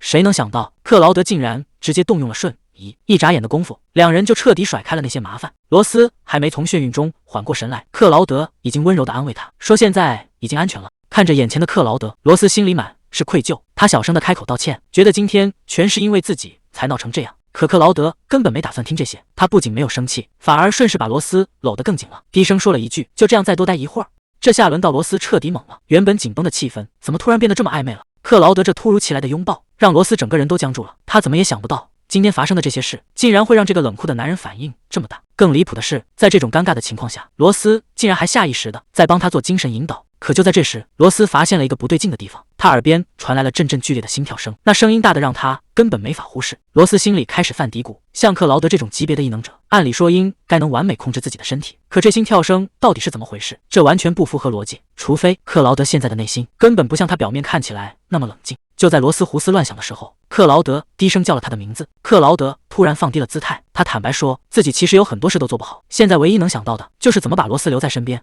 原来在克劳德的成长环境里，根本没有什么良知和感情，只有弱肉强食的力量逻辑。如果不去压制和控制别人，他根本没法活到今天。可罗斯的出现彻底打破了他所有的生存法则，这是他第一次遇到这么弱小却又完全无法掌控的人。罗斯的一举一动根本不在他的预测范围内，这种失控的感觉让他快要疯了，哪怕只是挪开视线1秒钟，他都觉得会永远失去他。所以对他来说，除了把罗斯死死留在身边，他根本不知道还有什么办法能留住这份温暖。谁能想到，一向高傲的克劳德竟然会低声下气地跟人道歉？他终于意识到自己以前那些自以为是的做法给罗斯带来了多大的伤害。看着眼前这个真诚表白的男人，罗斯整个人都愣住了，他简直不敢相信这个冷酷的指挥官竟然也有这么感性的一面。不过罗斯很快就反应过来了，既然克劳德现在这么好说话，那以前受的那些委屈必须得趁这个机会好好算算账。他开始一条条列举克劳德的罪状，什么周末强行叫他加班，还有动不动就威胁要把他扔进怪物堆，这些账今天必须一次性清算干净。看着克劳德老老实实认错的样子，罗斯心里简直乐开了花，这种能随便拿捏他的机会，以后恐怕再难遇到了。他脑子里飞快地盘算着还有什么过分的要求可以提。就在这时，他突然又想起了一件大事。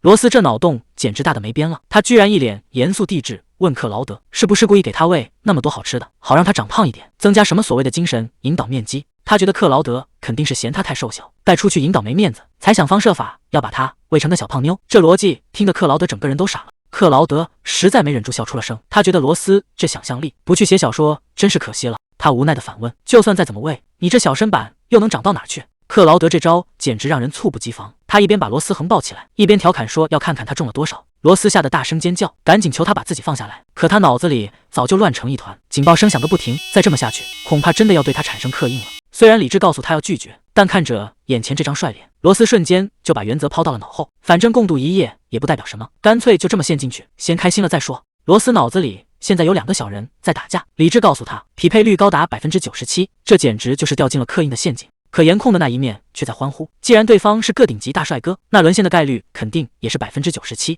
还没等他纠结出个结果，现实的情况已经彻底失控，他发现自己竟然已经躺在了床上，脑子里还没理清头绪，身体却先一步缴械投降了。看着克劳德越靠越近，罗斯这下彻底没话说了。克劳德这下算是把罗斯给彻底看穿了，他一边握住他的手，一边细数他并不排斥那些亲密接触。罗斯整个人都愣住了，没想到自己那点小心思竟然被他拿捏得死死的。就在这时，克劳德的语气突然温柔了下来，他承诺以后再也不会做任何让他讨厌的事情，不管是撒谎还是威胁，只要罗斯开口，他愿意把这些毛病全戒了。听到这些话，罗斯心里最后一点防线也动摇了。其实他并不是不喜欢克劳德，只是那个未知的刻印让他始终不敢迈出最后一步。罗斯这回算是豁出去了，他心想只要不触发最后的刻印，哪怕是接吻或者更亲密的事，好像也不是不能接受。于是他大着胆子提议，只要不走到最后那一步，怎么折腾都行。克劳德听完沉默了片刻，就在罗斯以为自己说错话的时候，他突然拉开了床头的抽屉，他低声重复着罗斯的话，确认只要不刻印就没问题。随后竟然从里面掏出了一只装满药液的注射器，看着那冰冷的针头，罗斯整个人都傻了。他怎么也没想到克劳德竟然玩得这么大，这东西不仅能防止意外刻印，甚至还有避孕的效果。因为中心并不鼓励随便绑定，所以这药剂在当时非常流行。罗斯一眼就认出来了，这竟然是防刻印的工具包。以前他在中心上班的时候，经常看到有情侣去领这玩意儿。可罗斯万万没想到，这种以前只在柜台见过的东西，今天竟然要用在自己身上。看着克劳德熟练的抽取药液，罗斯整个人都僵住了。克劳德一边准备注射，一边温柔地看着他，他再次确认罗斯刚才的意思，并提醒他，如果现在后悔还来得及，只要他说一个不字，他绝对不会勉强。可是到如今，罗斯真的还能说出拒绝的话吗？克劳德根本没给罗斯反悔的机会，直接用一个吻堵住了他所有的疑问。罗斯内心的小人这会儿已经开始疯狂蹦迪了，既然不用担心被强制刻印，那现在不跟帅哥贴贴，简直就是浪费生命。虽然脑子里偶尔会闪过外面那些守卫还没处理掉，但这种杀风景的念头瞬间就被他踢出了脑海。管他什么麻烦不麻烦的，现在的气氛这么到位，谁还有心思去想那些破事？罗斯彻底放弃了抵抗，只想沉溺在这个吻里，把所有的理智全都抛到了九霄云外。罗斯终于不再逃避，他小声承认了自己的心意，只要不疼，他愿意把自己交给他。克劳德听完温柔地笑了，他俯下身在罗斯耳边承诺，这辈子他绝对不会让他受半点委屈。随着灯光熄灭，这辈子都忘不掉的一晚就这样开始了。该发生的终究还是发生了。等到第二天阳光洒进窗户，一切都已经完全不同。这一夜的温存让两人的关系彻底变了样。罗斯现在脑子里只有一个念头，那就是哨兵的体力简直不是人类能达到的级别。虽然确实像承诺的那样不疼，但这一整晚折腾下来，他感觉自己命都快没了。看着克劳德神清气爽的样子，罗斯躲在被子里疯狂吐槽，这家伙简直就是个怪物。克劳德回头看着他，居然还笑着调侃，说他现在的样子太可爱，让他忍不住想再折腾一回。这下可把罗斯吓坏了，赶紧大喊着让他离远点。现在的他连一根手指头都不想动弹。克劳德笑着摆摆手，让他赶紧也去洗个澡。可就在这时候，门铃突然急促地响了起来。这大清早的，到底是谁会找上门来？门外的首席卫兵大声叫嚣着，说手里有紧急逮捕令，指控克劳德绑架并囚禁一个来路不明的向导。罗斯这下彻底慌了，对方动作居然这么快，而且他现在连衣服都没穿好，要是被这群人闯进来，后果简直不敢想象。克劳德冷着脸低声咒骂，这群家伙真是阴魂不散。但他很快冷静下来，一把将罗斯护在身后，让他别担心，有他在，谁也别想碰他一根头发。门缓缓打开，克劳德挡在门口，眼神冷得像要杀人。他直接给出了最后的警告，谁要是敢带着那双脏脚踏进他的屋子一步，他保证会让那个人这辈子都走不了路。克劳德这一露面，强大的气场直接把守卫逼退了好几步。他只是轻轻打了个响指，那张所谓的逮捕令就在众目睽睽之下直接烧成了灰。首席卫兵这下彻底懵了，那可是正式的公文，克劳德居然敢当众销毁，这简直是疯了。可克劳德却一脸淡定，他顺势搂紧了身边的罗斯，语气里带着一丝挑衅，说昨晚他又多了一条新的罪名。首席卫兵背弃的话都说不利索，而罗斯更是一头雾水。结果首席卫兵的一句话让全场的气氛降到了冰点。难道克劳德真的疯了，竟然敢私自进行那种禁忌的刻印？克劳德这演技简直没谁了，明明刚动了手脚，还能一脸淡定的反咬一口。怪人家大半夜来敲门。罗斯在怀里都听傻了，这男人撒起谎来连眼睛都不眨，明明用了反刻印工具，却演得像真的一样。首席卫兵这下彻底崩溃了，这哪是搜查呀，这简直是撞见了外交事故。他急得直接伸手拦人，先是绑架，现在又想违规独占高匹配向导。首席卫兵气的嗓门都大了，直指克劳德这是在玩火。可克劳德根本没把这当回事，他冷笑着看向对方，那眼神分明在说，就凭你们也配来教训我。克劳德这一张嘴是真的毒，直接撕开了首席卫兵的遮羞布，说他大半夜跑来搜查，其实就是看上了罗斯的向导能力。首席卫兵被对的半天憋不出一句话，只能拿妨碍司法这种大帽子来压人。可克劳德根本不吃这一套，甚至连商量的余地都没给。罗斯在一旁看得心惊胆战，虽然克劳德对自己确实温柔，但把这位长官彻底得罪死，以后的日子怕是更难过了。就在两边僵持不下的时候，罗斯突然打了个喷嚏，这下可好，克劳德的护妻属性瞬间拉满。他冷冷地丢下一句话，要是罗斯动出个好歹来，今天在场的谁也别想全身而退。那眼神简直能杀人。随从一看这架势，赶紧拉着自家长官找台阶下，毕竟为了个搜查令把命搭上，实在是不划算。首席卫兵最后也只能认栽，默默收回了拦路的手。克劳德这逐客令下得是真干脆，临关门还不忘损人家几句，希望在自己去自首之前，这帮人最好别再出现在他面前。随着大门砰的一声关上，这场闹剧总算是暂时消停了。克劳德忍不住吐槽，这帮家伙简直比狗皮膏药还难缠。可还没等他喘口气，罗斯就急得直接叫出了声，他实在是想不通，克劳德刚才为什么要当众撒那种谎。关于刻印的事情，只要一做，体检立马就会穿帮，到时候可就不是违规那么简单了。这简直是在拿命开玩笑。看着罗斯急得团团转，克劳德反而笑得一脸轻松。他轻轻摸了摸罗斯的头，示意他根本不用担心，既然敢把话放出去，他自然是早就留了后手。克劳德叹了口气，说罗斯还是太天真了，真以为只要说没被标记，那帮饿狼一样的哨兵就会乖乖收手。罗斯回想起昨晚那些人的眼神，心里一阵后怕，在他们眼里，自己根本不是人，而是可以随便使用的公共资源。克劳德说的没错，如果现在不找个人标记，那些人为了得到引导，绝对会不择手段，甚至可能直接强行下手。就算想走正规的标记程序，光是审批就要等上1年半载，要是对方再存心起诉捣乱，这官司打个几年都结不了案。最可怕的是，在程序走完之前的这段时间，罗斯必须履行所谓的公职，去给每一个哨兵做引导，那简直就是掉进了无底洞。听完克劳德的分析，罗斯也不得不承认，虽然这男人做事疯了一点，但目前来看，这确实是保全自己的唯一办法。克劳德突然凑近，语气里满是藏不住的占有欲。他说只要一想到罗斯要去牵别的男人的手做引导，他就恨不得把对方的手捏成灰。虽然他马上改口说是开玩笑，但那眼神可一点不像在演戏。为了不让那些倒霉蛋丢了命，他必须得把这个谎言彻底坐实。还没等罗斯反应过来，克劳德直接一个公主抱，不由分说的就把他往浴室带，说是要帮他好好洗漱一下。罗斯这下彻底慌了，连声拒绝说自己能行。可克劳德根本不打算放手，不知道是因为在外面冻太久，还是那场澡洗得实在太折腾，罗斯这一病直接在床上躺了好几天。不过因祸得福，这段时间克劳德倒是照顾得挺周到，足足磨了1个星期，罗斯总算劝动他去自首了。可等到了地方，首席卫兵那边的阵仗还是把罗斯给吓了一跳。只见克劳德被五花大绑，直接穿上了一身特制的束缚衣，那架势活脱脱像是在押送什么重刑犯。罗斯在旁边看得直撇嘴，虽然克劳德确实有点疯，但也不至于整这一出吧？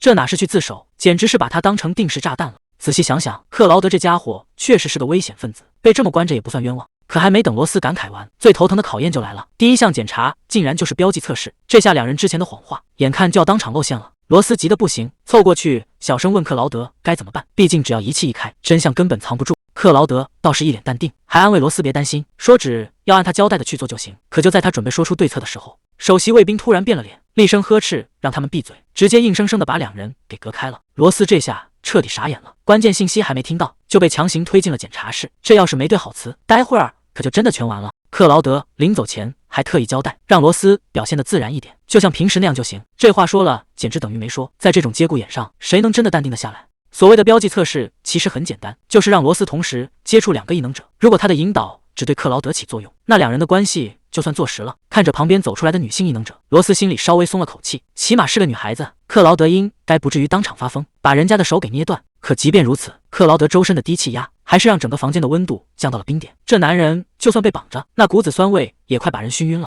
随着医生的一声令下，这场决定命运的测试正式开始了。那位女性异能者主动上前，示意罗斯先从她开始。罗斯深吸一口气，努力让自己看起来没那么紧张，只要这次引导没反应，计划就成功了一半。果然，仪器上的波形纹丝不动，医生当场宣布罗斯的引导对这位异能者完全无效。第一关算是稳稳的过了。首席卫兵紧接着转过头，示意接下来该轮到克劳德了。可谁也没想到，一直沉默的克劳德突然开了口，他冷冷地盯着众人，要求在测试开始前必须先解开他身上这件碍事的束缚衣。想让首席卫兵放人，那简直是想得美。他根本不吃克劳德那一套，生怕解开束缚后这家伙又当场发疯，直接冷着脸命令测试继续。本以为克劳德会继续僵持，谁知道他竟然破天荒的妥协了，嘴角还挂着一抹让人捉摸不透的笑，随口回了句随便吧。可他越是表现得这么配合，罗斯心里就越发毛。这男人从来不按套路出牌，这种反常的顺从反而更像是某种危险的信号。看着克劳德那副志在必得的样子，罗斯整个人都麻了。这家伙葫芦里到底卖的什么药？克劳德低声开口：“罗斯，把你的手给我。”还没等罗斯反应过来，他竟然直接低头，把脸深深埋进了他的掌心里。这下局面彻底失控了。这个平日里冷冰冰的男人，怎么突然变得这么粘人？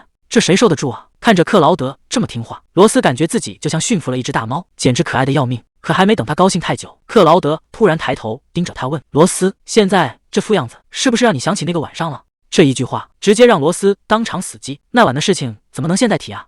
就在两人拉扯的时候，旁边的监测仪器彻底爆表了。医生看着数据大喊：“数值正在疯涨。”这下不用怀疑了，刻印已经完全确认。罗斯还在紧张的等结果，想知道这次引导到底成没成功。首席卫兵看了一眼报告，当场就翻脸了。他咬牙切齿地说：“这种结果绝对不可能，肯定是克劳德在背后搞了鬼，我要亲自来验证。”话音刚落，这家伙竟然直接冲了过来，一把推开克劳德，死死拽住了罗斯的手臂。罗斯被这突如其来的粗鲁举动疼得叫出了声，可首席卫兵根本不管不顾，眼神里全是疯狂的质疑。看到罗斯被欺负，克劳德这下是彻底炸了，他竟然硬生生撕开了高阶束缚衣，直接把首席卫兵死死按在地上。他咬牙切齿地吼道：“谁给你的胆子，敢碰他的手？”旁边的守卫都看傻了，那可是专门对付高阶异能者的装备，竟然被他像撕纸一样弄坏了。这男人的战斗力简直深不可测。可被按在地上的首席卫兵死到临头还在嘴硬，他冷笑着挑衅：“所以你承认了，为了独占他，你竟然私自进行了违规刻印。”本以为克劳德会反驳，没想到他只是冷冷地回了一句：“是又怎么样？你能拿我怎么办？”克劳德这下是真动了杀心，手上的力道越来越重，疼得地上的男人惨叫连连。旁边的守卫吓得赶紧阻拦，大喊着让他冷静点。其实大家心里都清楚，克劳德这次是真的憋屈坏了。明明他和罗斯的匹配率超过了80%，只要罗斯是正式向导，他就能得到梦寐以求的稳定引导。可偏偏这种机会就在他眼皮子底下被人搅黄了，换谁不疯啊？但克劳德根本不听解释，手上的动作反而更狠了。现场只剩下骨头错位的声音和让人脊背发凉的惨叫。看着眼前这血腥的一幕，罗斯整个人都傻了。之前还觉得他像只温顺的大猫，现在看来，这男人根本就是个彻头彻尾的野兽。克劳德背后的黑豹幻影已经完全显现，这说明他已经彻底失去了理智。地上的男人惨叫不断，眼看就要被当场废掉。旁边的守卫急得团团转，再这么打下去，克劳德肯定要背上重罪。可现在谁上去拦，谁就是下一个送命的。就在这命悬一线的时刻，罗斯看着那个疯狂的背影，心里也没底。他已经疯成这样了，还会听自己的话吗？不管了，罗斯深吸一口气，冲到跟前，大声喊道：“住手！克劳德，已经够了！”谁也没想到，那个杀红了眼的野兽竟然真的僵在了原地，原本失控的气息因为这一句话瞬间平息了下来。全场的人都看傻了，这个谁也拉不住的疯子，竟然真的被他一句话给驯服了。地上的首席卫兵已经彻底废了，口吐白沫，昏死过去。克劳德却像个没事人一样，转身就把罗斯紧紧搂进怀里。他低声温柔的道歉：“对不起，又让你看到这么暴力的一幕。”这一刻的克劳德和刚才那个杀神简直判若两人。罗斯靠在他肩膀上，心里却乱成一团。这个男人在外面冷静的像块冰，可只要一碰到关于自己的事，他就会瞬间变成失控的野兽。他心里到底在想什么？这种极端的占有欲让罗斯感到一阵莫名的不安。克劳德也在反思，看来以后处理这些垃圾得避开罗斯的视线才行。就在气氛陷入诡异的沉默时，旁边的医生尴尬的咳嗽了一声，弱弱的问了一句：“那个测试结果已经出来了，两位现在方便听吗？”罗斯这才猛地回过神来，赶紧从克劳德怀里挣脱。医生终于宣布了最终结果。虽然罗斯的引导能力有点特殊，但各项指标全部合格，两人的刻印关系现在算是板上钉钉了。可还没等罗斯松口气，麻烦就找上门了。守卫在一旁提醒克劳德，刚才当众把人打成那样，到了法庭上绝对会吃大亏。罗斯这下才反应过来，事情彻底完脱了，自己不仅成了警方的眼中钉，甚至成了所有异能者的公敌。这以后的日子还怎么过？可转头一看，克劳德居然跟没事人一样，完全没把这些威胁放在眼里。克劳德盯着手里的刻印证明，笑得那叫一个灿烂。他居然问罗斯，这玩意儿是不是跟结婚证差不多？要不要干脆放大一张挂在客厅里？罗斯听完差点没当场气晕过去，大声反驳他别在这胡说八道。这个曾经冷酷到底的大魔头，怎么现在变得这么没皮没脸？还没等两人多闹腾一会儿，审判的日子就转眼到了。原本轻松的气氛瞬间消失，法庭上坐满了神情严肃的人。克劳德也换回了那身冰冷的军装，整个人看起来杀气腾腾。法庭里早就挤满了人，消息传得比火还要快，全城的人都跑来凑热闹，现场到处都是交头接耳的声音。克劳德现在成了众矢之的，大家都在背地里指指点点，所有的指责和谩骂全都冲着他一个人去了。罗斯独自坐在审判席上，周围那些不怀好意的目光像针一样扎在他身上，这种压抑的气氛让人喘不过气。法官正式宣布针对克劳德的紧急审判现在开始。罗斯坐在台下，整个人一动不动，这种压抑的气氛简直让人喘不过气。反观被告席上的克劳德，还是那副冷冰冰的样子，好像这场审判跟他完全没关系一样。公诉人站起身，拿出了准备好的材料，对着法官说：“被告人克劳德的罪行如下，接下来的每一句话都可能决定所有人的命运。”公诉人当众列举了克劳德的一系列重罪，不仅未经许可私自刻印，还公然违反了向导管理条例。更过分的是，他为了独占向导，竟然还暴力威胁安保人员，这简直是没把法律放在眼里。台下的旁听席全炸锅了，大家都在小声议论，说克劳德平时看着挺正经，没想到私底下这么自私。法官重重地敲响法锤，示意全场保持安静。现在的舆论风向对克劳德非常不利。公诉人转过身，死死盯着被告席上的克劳德。公诉人开始步步紧逼，质问克劳德知不知道私自刻印是重罪。没想到克劳德头都没抬，直接回了一句：“我知道。”公诉人接着抛出杀手锏，问他是不是早就知道罗斯其实是一名向导。克劳德竟然也大方承认了。这下公诉人可抓到把柄了，立刻向法官告状，说克劳德这是知法犯法，故意隐瞒关键信息。谁知克劳德冷笑一声，反过来质问公诉人：“你们自己没发现，难道要怪我太聪明吗？”这话一出，全场都安静了。罗斯在台下急得不行，克劳德这是在玩火呀！公诉人越说越离谱，竟然当众宣称罗斯不属于任何个人，而是所有哨兵的共有财产，甚至还要专门为他立法。台下的罗斯听得一脸懵，这都哪儿跟哪儿啊？这话彻底踩到了克劳德的底线，一道恐怖的紫色能量瞬间在法庭中央炸开。公诉人吓得差点没站稳。克劳德冷冷的开口，警告公诉人说话小心点，否则下次这股力量就会直接砸在他头上。法官气得重重敲锤，大声斥责克劳德竟然敢在神圣的法庭上公然恐吓对手。法官严厉警告克劳德，要是再敢乱来，就直接给他戴上束缚具。罗斯在心里直犯嘀咕，那玩意儿对他根本没用。公诉人擦了擦汗，赶紧传唤证人罗斯上台，当众确认他和克劳德之间是否已经完成了刻印。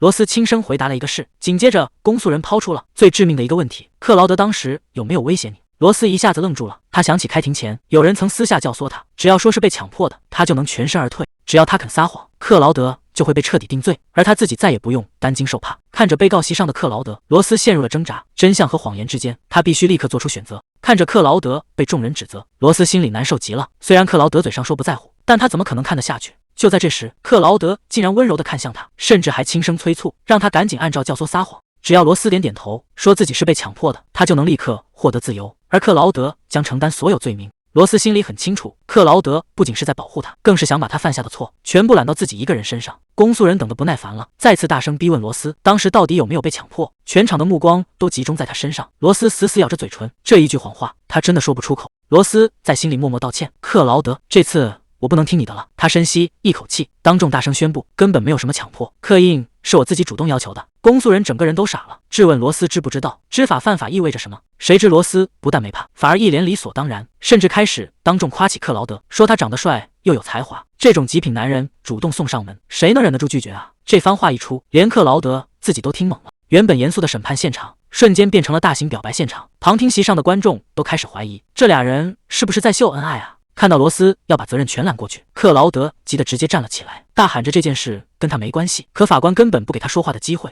公诉人见状赶紧补刀，说克劳德不仅没有悔改，身上还背着一堆别的罪名，必须从重处罚。紧接着，公诉人当众提议要判处克劳德10年监禁。这个数字一出来，罗斯整个人都懵了。10年时间也太长了，虽然克劳德身份特殊，可能最后不用真的去坐牢，但罗斯心里还是没底。他甚至不敢奢望克劳德能被无罪释放，只能在心里默默祈祷，哪怕多交点罚款也行啊。旁听席上议论纷纷，有人觉得 S 级哨兵也不能法外开恩，也有人担心，要是真没了克劳德，国家的战力会大打折扣。随着法锤重落下，全场瞬间鸦雀无声。法官一脸严肃地看向被告席，宣布正式开始宣判。法官先是定下了调子，说克劳德明知违规刻印是重罪，却还是没能控制住冲动，这性质极其恶劣。可紧接着，法官竟然话锋一转，提到克劳德觉醒这么多年，一直没能找到匹配的向导，这些年他全靠药物硬扛，日子过得有多惨，大家其实心里都有数。考虑到克劳德立过不少战功，与其把他关进监狱，不如让他留在外面继续效力。罗斯一听这话，心里简直乐开了花，看来刚才那番表白没白费。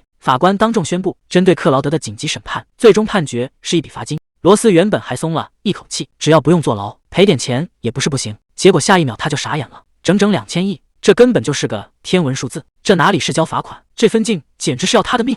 2000亿是什么概念？普通打工人不吃不喝攒一辈子，连个零头都够不着。这笔钱甚至够整个中心维持整整4年的开销，这哪里是罚款？这分明是想让人倾家荡产。原本还在抗议判得太轻的人，听到这个数字，全都闭嘴了。罗斯看着铁窗里的克劳德，心里只有一个念头：这债要是背在身上，还不如直接赖账说不认识他。法官问罗斯还有没有什么要说的。为了那2000亿的罚金，罗斯这回是彻底豁出去了。刚准备开口说出真相，谁能想到克劳德竟然当众动手，直接从后面死死捂住了他的嘴，这胆子也太大了。克劳德压低声音让他冷静，现在说这些只会越描越黑。可罗斯还在拼命挣扎，他觉得只要说出没刻印的真相，这笔巨款就能省下来。法官的脸色瞬间沉了下来，严厉警告克劳德放开向导。就在全场乱成一团的时候，克劳德突然开口，要向法官做最后的陈述。他当众承认自己确实违规刻印了螺丝，但这并不是什么意外，而是为了满足他自私的欲望。全场的人都听傻了，他不仅承认违反了中心的铁律，甚至还当着所有人的面放狠话，说他一点都不觉得自己做错了。在他看来，那2000亿的天价罚金跟刻印螺丝带来的满足感相比，根本就不值一提。他不仅没有半点悔改的意思，反而觉得这笔账划算得很。罗斯彻底愣住了，他怎么也没想到这个男人竟然疯到了这种程度。谁能想到克劳德不仅不认错，反而当众加码。他说如果代价是2000亿的2倍，那他愿意直接掏出4000亿。这话一出，整个法庭瞬间死一般的寂静，连见惯了大场面的法官都被这个天文数字给镇住了。台下的观众更是听得怀疑人生，4000亿，这已经不是在交罚款了，这是在用钱砸碎所有人的认知。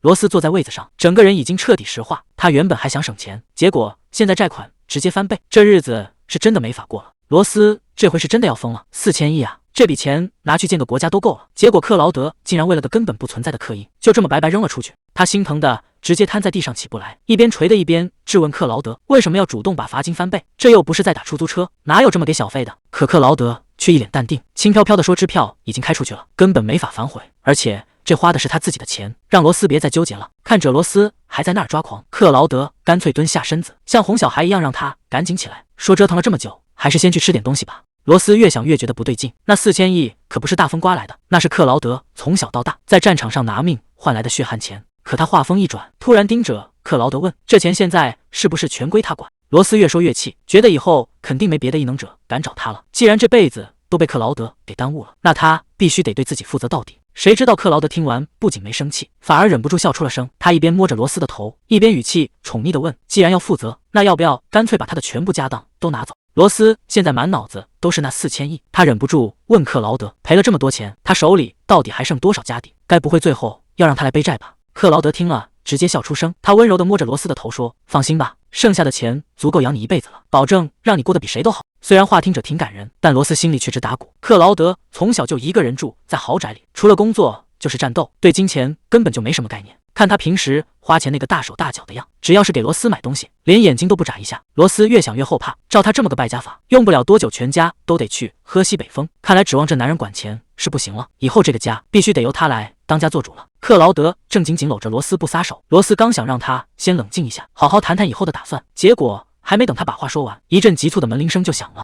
这不速之客来的真不是时候，克劳德气的脸都黑了，咬牙切齿的盯着大门，恨不得把那个坏他好事的人直接给轰出去。门一打开，站在外面的竟然是艾琳，她手里提着东西，一脸严肃的出现在家门口，显然是有备而来。罗斯见到好姐妹倒是挺兴奋，赶紧凑上去打招呼，问她怎么大老远跑过来了，完全没察觉到气氛有什么不对。可依琳连看都没看罗斯一眼，目光直勾勾地盯着克劳德，冷冰冰的丢下一句话，说他倒要亲眼看看某人到底能没皮没脸到什么程度。艾琳这次过来可不是叙旧的，她直接递给罗斯一个厚厚的信封，语气里带着一丝不容置疑的冷淡，说自己也有件重要的事情要交代。罗斯一脸懵地接过信封，还没等他反应过来里面装的是什么，屋里的气氛就降到了冰点。艾琳和克劳德四目相对，火药味瞬间就烧起来了。艾琳冷笑着看向克劳德，阴阳怪气地问他最近是不是过得挺滋润，毕竟某人靠着坑蒙拐骗把一个什么都不懂的女孩子骗去做了精神烙印，现在居然还能像个没事人一样在这享清福。克劳德被这突如其来的指责搞得有点懵，可依琳根本不打算给他留面子，继续数落他惹出了这么多乱子，结果到头来最轻松的反而还是他自己。看着这两个人又要吵起来，罗斯在一旁急得不行，他一边紧紧攥着手里的信封，一边小声地询问依琳，这到底是怎么回事？艾琳这次带来的是向导的官方培训课表，既然罗斯已经正式登记了，那这种强制性的课程他是绝对躲不掉的。结果依琳话还没说完，克劳德就冷冰冰地丢出2个字，不去。他觉得罗斯的向导能力已经很完美了，根本不需要去受那种罪。艾琳听了直接气笑了，反问克劳德才认识罗斯几天，凭什么替人家做决定？克劳德也不甘示弱，说感情深浅可不是看时间长短，没人比他更了解罗斯。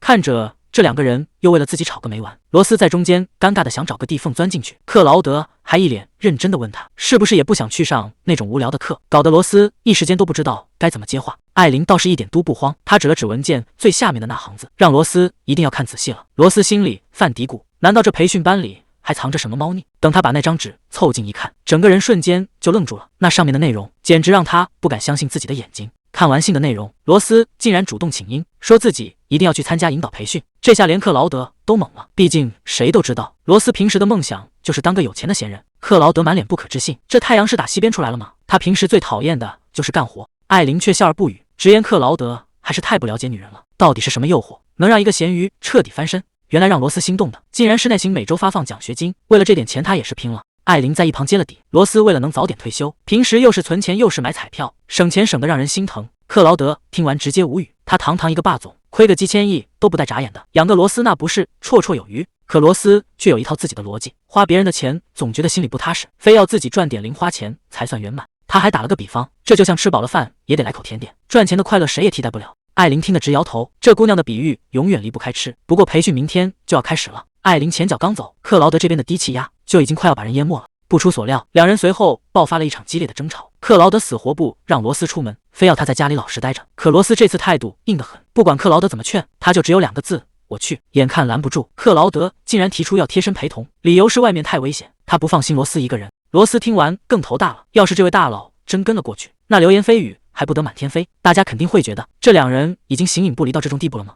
罗斯直接使出了杀手锏，既然你这么不放心，那干脆把那4000亿拿回就好了。这一招果然好使，克劳德当场就没话说了，只能眼睁睁看着他离开，没了跟屁虫。罗斯总算能清清静静的去参加培训，他坐在教室里，开始了解这个世界的过去。原来就在14年前，这里还是一片法外之地，到处都是突然出现的变异怪兽，手无寸铁的普通人只能在恐惧中东躲西藏。那段黑暗的历史远比罗斯想象的要残酷得多。虽然哨兵们拥有强大的力量，但这种力量就像一颗定时炸弹，一旦失控就会彻底暴走，只有找到向导进行引导才能活命。在过去，这种精神引导是极少数人的特权，只有那些有权有势的哨兵才能得到向导的帮助，而那些没人管的普通哨兵最终只能在痛苦中走向毁灭。那是一段极其混乱且残酷的日子。为了改变这种局面，现任总统才建立了现在的中心，让向导们得到保护，也让哨兵们能定期接受引导。这套系统已经稳定运行了14年，让无数人从暴走的边缘活了下来，也才有了如今这看似平静的生活。枯燥的理论课总算熬完了，虽然罗斯一直在旁边打瞌睡，但一想到考满分能拿双倍奖学金，他立马就清醒了过来。休息时间只有10分钟，接下来就是决定命运的考试，所有人都要先领取准考证才能进入考场。罗斯走上前报出名字，没想到对方一听他是罗斯，立马就反应了过来，问他是不是克劳德大人的契约向导。看来克劳德的名声确实响亮，连这种地方的人都认识他。罗斯尴尬的笑了笑，心里却在打鼓，不知道这张准考证上到底会给他定个什么等级。看到准考证的那一刻，罗斯简直不敢相信自己的眼睛，上面赫然印着一个巨大的 F， 这可是向导等级里垫底的存在。罗斯怎么也想不通，自己和那么多哨兵的匹配率都极高，怎么说也该拿个 A 级才对。工作人员赶紧在一旁解释，虽然罗斯的引导纯度确实惊人，但他的稳定性竟然是0。原来是因为和克劳德接触太深，导致罗斯体内的数值波动剧烈，数据直接乱成了一锅粥。按照正常的计算公式，稳定性是0的人根本没法当向导。中心也是破天荒头一回，才勉强给了他一个 F 级。这下可好，顶着个最弱向导的名头，接下来的考试怕是要出大名了。拿着这张丢人的 F 级准考证，罗斯只能硬着头皮往考场走。毕竟这种全员参加的大考，他根本没法躲。可刚一踏进考场大门，原本热闹的气氛瞬间降到冰点，所有人的目光都齐刷刷扫了过来，那种排挤的感觉简直不要太明显。带头的不是别人，正是那个老冤家莎娜。以前罗斯还是个打工人时，莎娜就因为克劳德的事没少找麻烦。现在大家都成了正式向导，看这架势，莎娜是打算在这里彻底孤立他了。不过罗斯倒也想得开，只要不耽误他最后领工资，这帮人爱怎么折腾就怎么折腾吧。随着监考老师一声令下，这场决定等级的考试正式开始。除了手里的一支笔，所有东西都必须收起来。罗斯本来还挺紧张，可等他看清试卷上的题目，整个人都愣住了。这难度简直就是送分题，他甚至觉得只要10分钟，自己就能全部写完，然后舒舒服服的睡上一觉。就在他准备速战速决的时候，前座的一支笔突然掉在地上，一路滚到了他的脚边。罗斯下意识想提醒对方，可一抬头却发现周围的人全都在疯狂动笔，那股拼命的劲头跟这简单的题目完全对不上号。这考场里的气氛怎么看都透着一股子诡异。考场里突然响起一阵阵窃笑声，罗斯听得莫名其妙，不明白这帮人到底在乐什么。还没等他回过神来，一个橡皮擦就直接砸到了他头上，紧接着周围的嘲笑声变得更加肆无忌惮。看着莎娜那帮人凑在一起指指点点，罗斯这下总算看明白了，这哪是什么严肃的考试，分明就是一场针对他的公开霸凌。原本以为大家都是成年人，没想到手段竟然这么低级幼稚。罗斯握紧了手里的笔，既然对方非要玩这种小孩子把戏，那他也没必要再客气了。既然这帮人非要玩幼稚的，那罗斯决定奉陪到底。他反手就把东西扔了回去。艾平显然没料到罗斯敢还手，吓得当场尖叫出声，这一嗓子在安静的考场里显得格外刺耳。罗斯却一脸淡定地转过头，竖起手指做了个噤声的手势：“这位同学，考试期间请保持安静。”这下监考老师坐不住了，直接走过来严肃警告：“要是再敢说话，就立刻取消考试资格。”看着莎娜哑口无言的样子，罗斯笑着答应了一声。这波反击简直是教科书级别的。考试结束的铃声响起，罗斯居然还在悠闲地哼着小歌。监考老师收走试卷，提醒大家在这等着，接下来的训练计划还没结束。随后便转身离开了教室。艾平越想越气，直接冲着罗斯喊道：“喂，你刚才到底是几个意思？”罗斯连头都没回一下，只是冷冷地丢下一句：“我对你这种杂鱼一点兴趣都没有。”罗斯心里很清楚，真正要对付的大怪其实是眼前这个女人。他主动走上前打了个招呼：“好久不见啊，莎娜。”莎娜抱着双臂冷笑一声：“这不是那个只会惹麻烦，还没注册就被标记的办事员吗？怎么有空来这了？”罗斯一点没生气，反而笑着回了一句：“难怪刚才考试的时候总觉得后背发痒，原来是大家都在盯着我看啊。”这番话火药味十足，周围的人全都看傻了，纷纷猜测这两个人到底是什么来头。艾平一脸得意地笑着说：“刚才那些下三滥的手段，只不过是给新人的欢迎礼。”旁边的清水也跟着叫嚣：“一个垫底的 F 级向导，哪来的胆子顶撞1级的莎娜大人？”罗斯听完不仅没生气，反而露出了一个意味深长的微笑。既然你都这么说了，那看来确实是我搞错了。话音刚落，罗斯突然伸手抓过莎娜的包，猛地往桌上一甩，里面的东西瞬间散落一地。伴随着莎娜的尖叫声，罗斯用实际行动告诉他们，这种程度的欢迎礼他也玩得起。罗斯笑着把包甩在一边，既然你们管这叫欢迎礼，那我不回敬一下，岂不是太没礼貌了？这一下直接把对方整哑火了。谁也没想到这个新来的居然敢这么硬刚，结果转头这帮人就去告了黑状，在调解委员会面前哭天喊地，说罗斯是个彻头彻尾的疯子，不仅抢包，还故意干扰考试。莎娜更是装出一副受害者的样子，把之前的挑衅全说成了是罗斯在无理取闹。罗斯在门外听得直掏耳朵，他心里很清楚，莎娜在这里就像是众星捧月的蜂王。罗斯想起了自己的前世，那时候他总是沉默寡言，结果换来的却是无尽的嘲讽，连辛苦做出的成果也被别人随手抢走。他终于明白了一个道理，越是忍气吞声，别人就越会把你当成好捏的软柿子。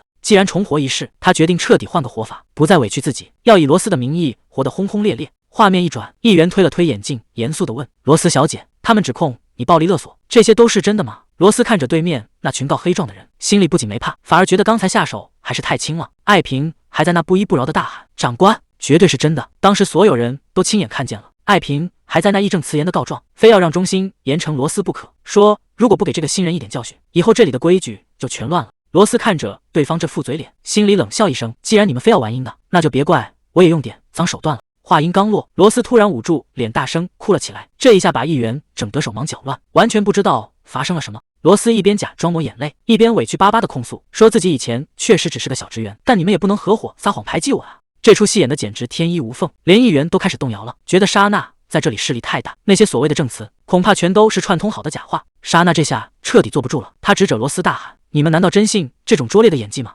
罗斯根本不接招，反而哭得更凶了，开始细数自己当职员时被那些高级向导霸凌的惨痛经历，什么堆成山的投诉信，还有替人背黑锅的委屈，全给抖了出来。莎娜气得当场破防，指着罗斯的鼻子骂：“你今天才第一次当向导，少在那装模作样，你不过就是个卑微的小职员。”这句话一出，全场气氛瞬间降到了冰点。议员推了推眼镜，语气冰冷地重复了一遍：“卑微的小职员。”莎娜这才反应过来，议员以前也是职员出身，这下马屁拍到了马蹄子上，想解释都来不及了。罗斯趁机又补了一记重锤，他擦干眼泪，笑着说：“莎娜，你还在计较那件事吗？当初我当职员的时候，还陪着克劳德去参加过你们的约会呢。”罗斯继续在现场大飙演技，他说：“就因为克劳德偏偏看上了他，莎娜就觉得被冷落了，从此把他当成了眼中钉。那些恶意投诉只是开始，莎娜甚至把他当成私人佣人，连洗碗、洗衣服这种杂事都强行丢给他一个职员去做。”罗斯一边抹眼泪一边感叹，本以为成了向导就能解脱，没想到莎娜还是不肯放过他。莎娜气得当场跳脚，大喊着问罗斯为什么要一直揪着过去的事不放。就在这时，议员盯着电脑屏幕发话了，他说系统里确实有当年的投诉记录，看来罗斯说的全都是事实。这下连莎娜身边的跟班都懵了，他们怎么也没想到自己一直崇拜的女神背地里竟然是这种嘴脸。罗斯看着这群人动摇的样子，心里冷笑一声，这才是莎娜最真实的真面目。莎娜还在那不服气的叫嚣，觉得大家不该为了一个 F 级就这么对待他这个 A 级向导。议员根本没理他，转头询问罗斯的意见，甚至主动提议可以直接对这3个人提起诉讼。罗斯心里其实很清醒，虽然现在靠演戏占了上风，但对方手里毕竟有实锤证据，如果真把事情闹大，最后倒霉的可能是自己。于是他决定以退为进，主动提出不追究那2个跟班，说他们只是被莎娜带坏了，甚至连正式调解都不要了。罗斯最后提了一个要求，他只要莎娜当众给他一个真诚的道歉。这招简直是杀人诛心，莎奈气的整个人都要炸了。道歉就等于承认自己霸凌，但不道歉又没法收场。议员最后给了个台阶下，劝莎娜干脆道个歉，好让这件事赶紧翻篇。可莎娜根本听不进去，她觉得罗斯不过是仗着有哨兵撑腰，才敢在这里狐假虎威。她二话不说，直接转身摔门而去，用这种方式表达最后的抗议。调解室里瞬间安静了，只剩下议员们无奈地坐在那，看着莎娜狼狈离开的背影。罗斯终于不再演戏了，他脸上露出了胜利者的微笑。莎娜，经过这一次，你应该知道谁才是不能惹的人了吧？罗斯表现得很大度，既然对方已经走了，这事就算翻篇了。议员赶紧点头答应，只要不把事情闹大，怎么这都行。原来他们这么好说话，全是因为害怕克劳德大人。看来这个靠山确实好使。就在这时，德莫娜突然推门进来，打破了屋里的气氛。他叫住罗斯，说是有别的事情要带他单独离开。罗斯一眼就认出来了，这不就是刚才那个议员吗？德莫娜凑过来小声夸奖，说刚才那场戏处理得真漂亮。莎娜那帮人在议员里早就出名了，看着他们灰溜溜离开的样子，心里别提多痛快了。原来德莫娜和罗斯是同期入职，这关系一下子就拉近了。罗斯笑着摆摆手，既然是老同学，以后说话就不用这么客气了。罗斯这下可高兴了，除了艾琳，他终于又交到了一个真心朋友。德莫娜带着他来到大厅，今天的最后一项任务就是这场全员参加的常规考试，听说只要表现好就有奖学金。罗斯一听到钱，整个人瞬间就坐不住了。德莫娜无奈地笑了笑，毕竟想让这群向导老师学习，只能拿钱当诱饵。不过这次考试虽然简单，却出现了一个离谱的情况，全场几百号人竟然只有一个拿了满分。就在大家都在猜那个满分大神是谁的时候，颁奖人突然念出了名字：罗斯·瓦伦丁，全场唯一的满分，第1名。罗斯自己都听傻了，他指着鼻子不敢相信，这泼天的富贵居然真的砸到了自己头上。德莫娜在一旁高兴坏了，可罗斯还没来得及庆祝，一抬头就看见莎娜正阴沉着脸坐在下面。这下好戏才刚开始，罗斯悄悄凑到德莫娜耳边，想打听打听这位老对手到底考了多少分。德莫娜虽然嘴上说着不合规矩，但还是偷偷翻开了成绩单，结果让人大跌眼镜，那个平时不可一世的莎娜竟然才考了48分。罗斯整个人都听傻了，这种水平也能当上 A 级向导，现在的考核标准到底是有多水？还没等他吐槽完，颁奖人就大声宣布，请满分获得者上台领奖。罗斯还没反应过来，就被德莫娜一把推了上去，说是还要当众发表感言。这下麻烦大了，罗斯手里死死攥着麦克风，脑子里一片空白，这种时候到底该说点什么？颁奖人还在旁边煽风点火，说让他随便聊聊心里话。罗斯看着台下的莎娜，一个大胆的想法突然冒了出来，谁也没想到罗斯一开口就是王炸。他拿着麦克风直接对着台下的莎娜贴脸开大，他说，我想对那位连及格线都没摸着的向导说句真心话，既然长了脑袋，就别光让他在肩膀上当个摆设。这一句动动脑子再出门，让全场瞬间死一般寂静。莎娜在台下眼珠子都要掉出来了，这哪是领奖感言，这分明是公开处刑。台下的向导们全都炸了锅，一个个交头接耳，眼神里全是不可思议。看着这群人奇怪的反应，罗斯心里也泛起了嘀咕，难道这满屋子的人全都是莎娜的小跟班吗？德莫内在台下急得直跺脚，他拼命想拦住罗斯，因为一个恐怖的真相刚刚揭晓。这次考试难到了极点，全场的平均分竟然才42分，而罗斯刚才那句没到50分就是没脑子，等于把在座的所有人都给骂了。罗斯站在台上彻底傻眼，这下真的芭比 Q 了，本想精准打击死对头，结果一不小心把整个中心的向导全给得醉光了。等到天黑，罗斯才失魂落魄地回到家。推开门的那一刻，他只想原地消失。克劳德早就准备好了惊喜，他端着精致的草莓蛋糕，想给考了满分的罗斯庆祝一下。可谁知道，罗斯进门时整个人都是灰暗的，他连看都没看一眼蛋糕，直接绕过克劳德，说自己现在只想静静。这下轮到克劳德猛了，平时是甜食如命的罗斯，今天居然转了性。克劳德越想越不对劲，赶紧跟在后面追问，是不是在学校被那帮向导孤立了，还是不小心闯了什么祸？这几句话简直是精准踩雷。罗斯本来就心烦意乱，被他这么一击直接炸了毛，一边推搡一边嚷嚷着让他出去，还强调别再随便进他房间。看着罗斯关上房门，克劳德委屈的像只被丢掉的小狗，只能小声叮嘱他记得吃晚饭。他怎么也想不通，明明拿了满分，怎么搞得像去参加葬礼一样？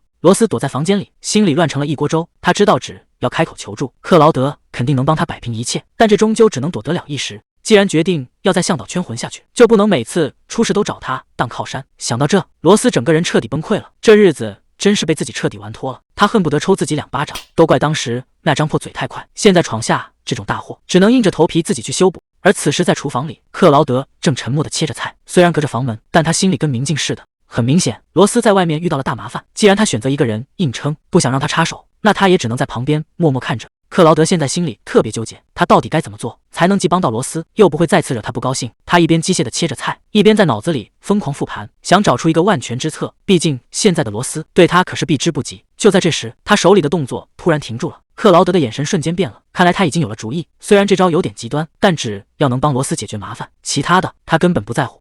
外面的天气好得离谱，罗斯却一点也高兴不起来。他一边刷牙一边犯愁，总觉得有什么事要发生。他现在满脑子都是上次当众演讲的画面，当时他拿着麦克风，语气那叫一个嚣张。他指着脑袋教训别人，说长了脑子就要用，别光把它当个摆设，做事之前先动动脑子。结果现在他后悔的想找个地缝钻进去，这下可好，等会儿的训练课还怎么见人？但后悔也没用了，这次训练可不是闹着玩的，要么在室内打全息投影，要么就要去野外实战。他们早就已经开始了。罗斯本来还在纠结丢脸的事，可一看这训练补贴，好家伙，一天竟然有5000贝格，这笔钱实在太香了，顶他以前半年的工资。只要能拿到这笔钱，面子什么的根本不重要。他火速洗澡换衣服，1秒钟都不敢耽误，毕竟这可是真金白银，绝对不能迟到。克劳德端着早餐走过来，问他怎么这么急，还劝他多少吃点东西再走。罗斯头也不回地往外冲，说自己已经迟到了，现在天大的事都没有搞钱重要。罗斯兴冲冲地出了门，因为有了克劳德这个靠谱的室友，他觉得自己现在浑身是劲，甚至觉得天天参加户外训练都没问题。可谁能想到，这 flag 刚立起来，现实就给了他一个大嘴巴子。老天爷根本不打算让他好过，还没等他站稳，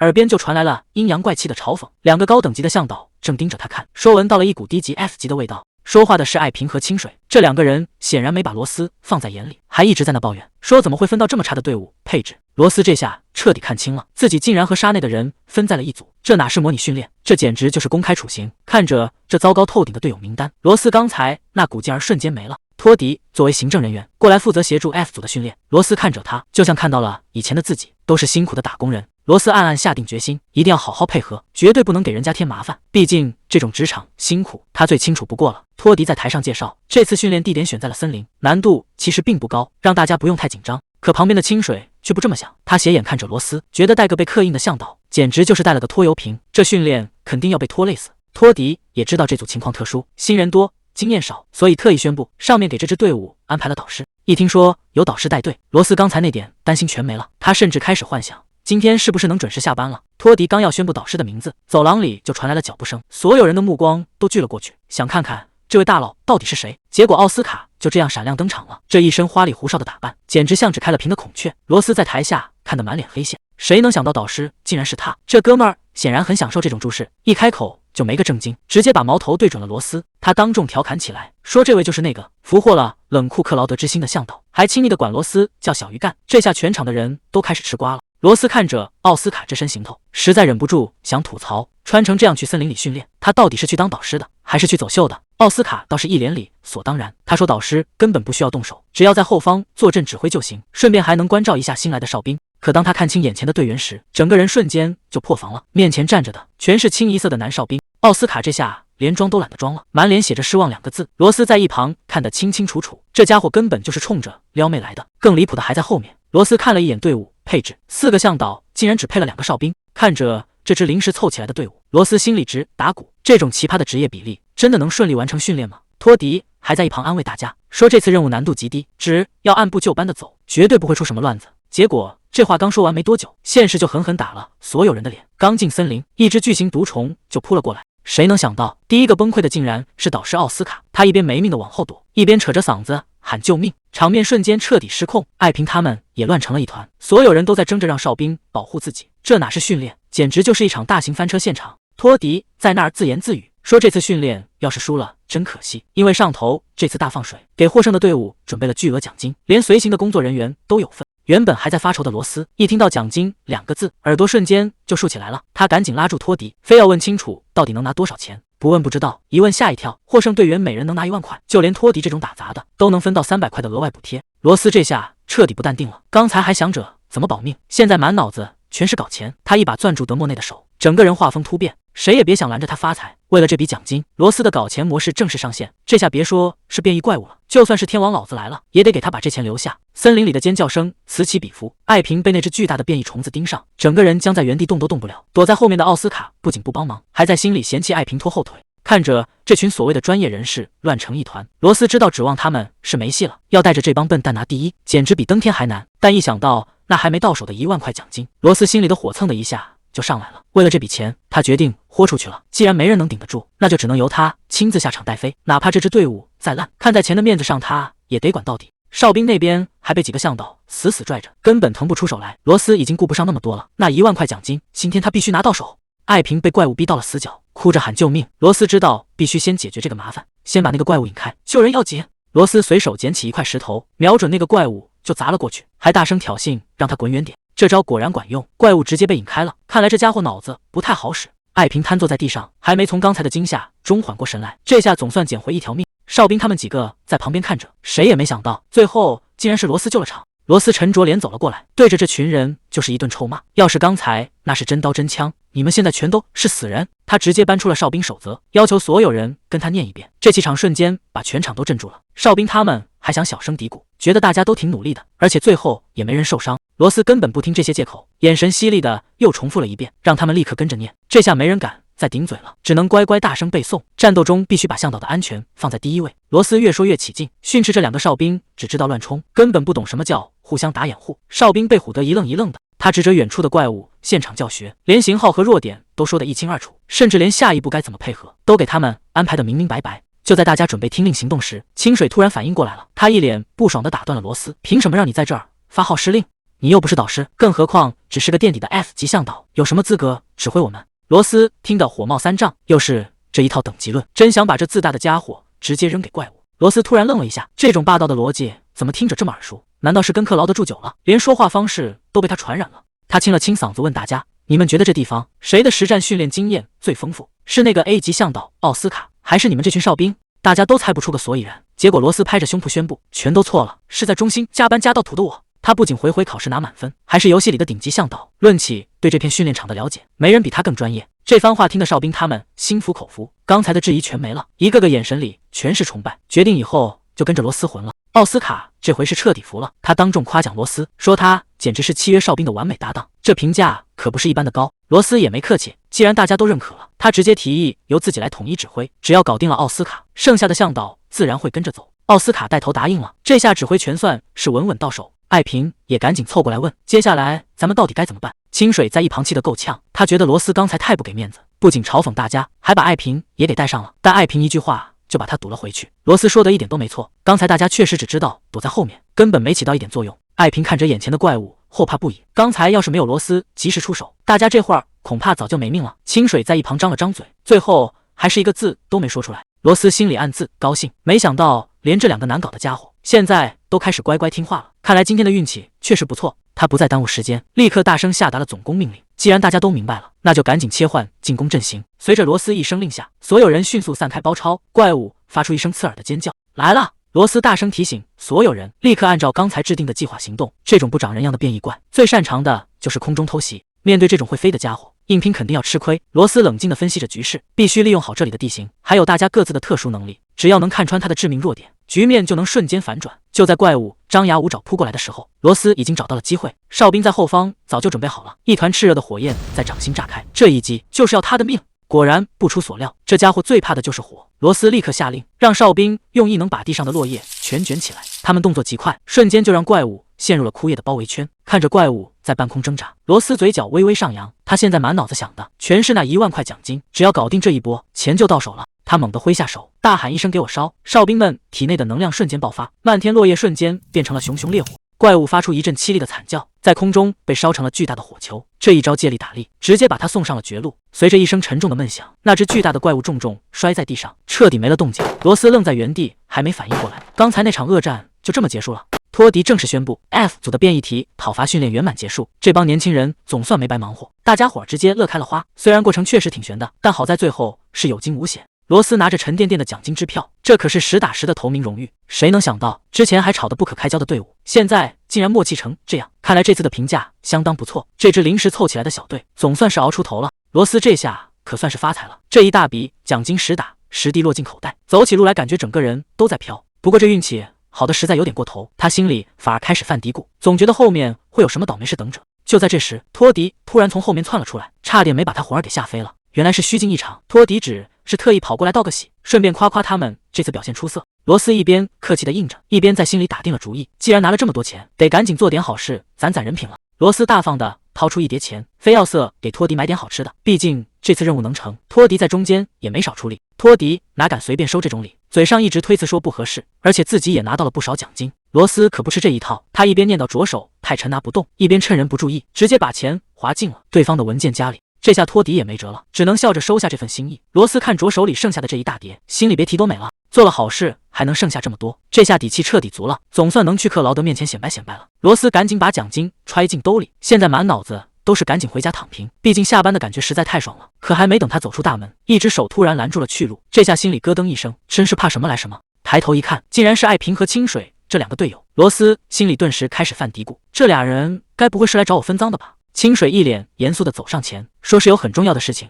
想单独聊聊。罗斯虽然心里100个不情愿，但也只能勉强答应下来。这刚到手的奖金，难道还没捂热就要出变数了？谁能想到，清水二话不说，直接来了个90度大鞠躬，这下把罗斯整得彻底不会了。这俩人今天是唱的哪一出啊？清水低着头，语气里全是愧疚，说以前那些针对罗斯的过分举动，现在想想真是太对不起了。艾平也在旁边跟着搭腔，说直到这次训练彻底结束，他们才发现自己错的有多离谱。原来这俩人以前一直觉得只有莎娜才是最厉害的向导，所以才处处看罗斯不顺眼。以前总觉得中心得排资论辈，所以才一直看不起罗斯。可直到看见罗斯在战场上那种自信指挥的样子，甚至还不计前嫌救了欺负过他的自己，艾平才发现真正差劲的人其实是他们。虽然这声对不起迟到了很久，但他们是真的想通了，不想再被那种狭隘的想法困住。清水也跟着表态，说接不接受道歉是罗斯的权利，但有些话今天必须得说清楚，那就是在他们心里，罗斯真的太牛了。这突如其来的直球夸奖，直接把罗斯给整不会了。刚才还挺淡定，这会儿已经害羞的语无伦次了。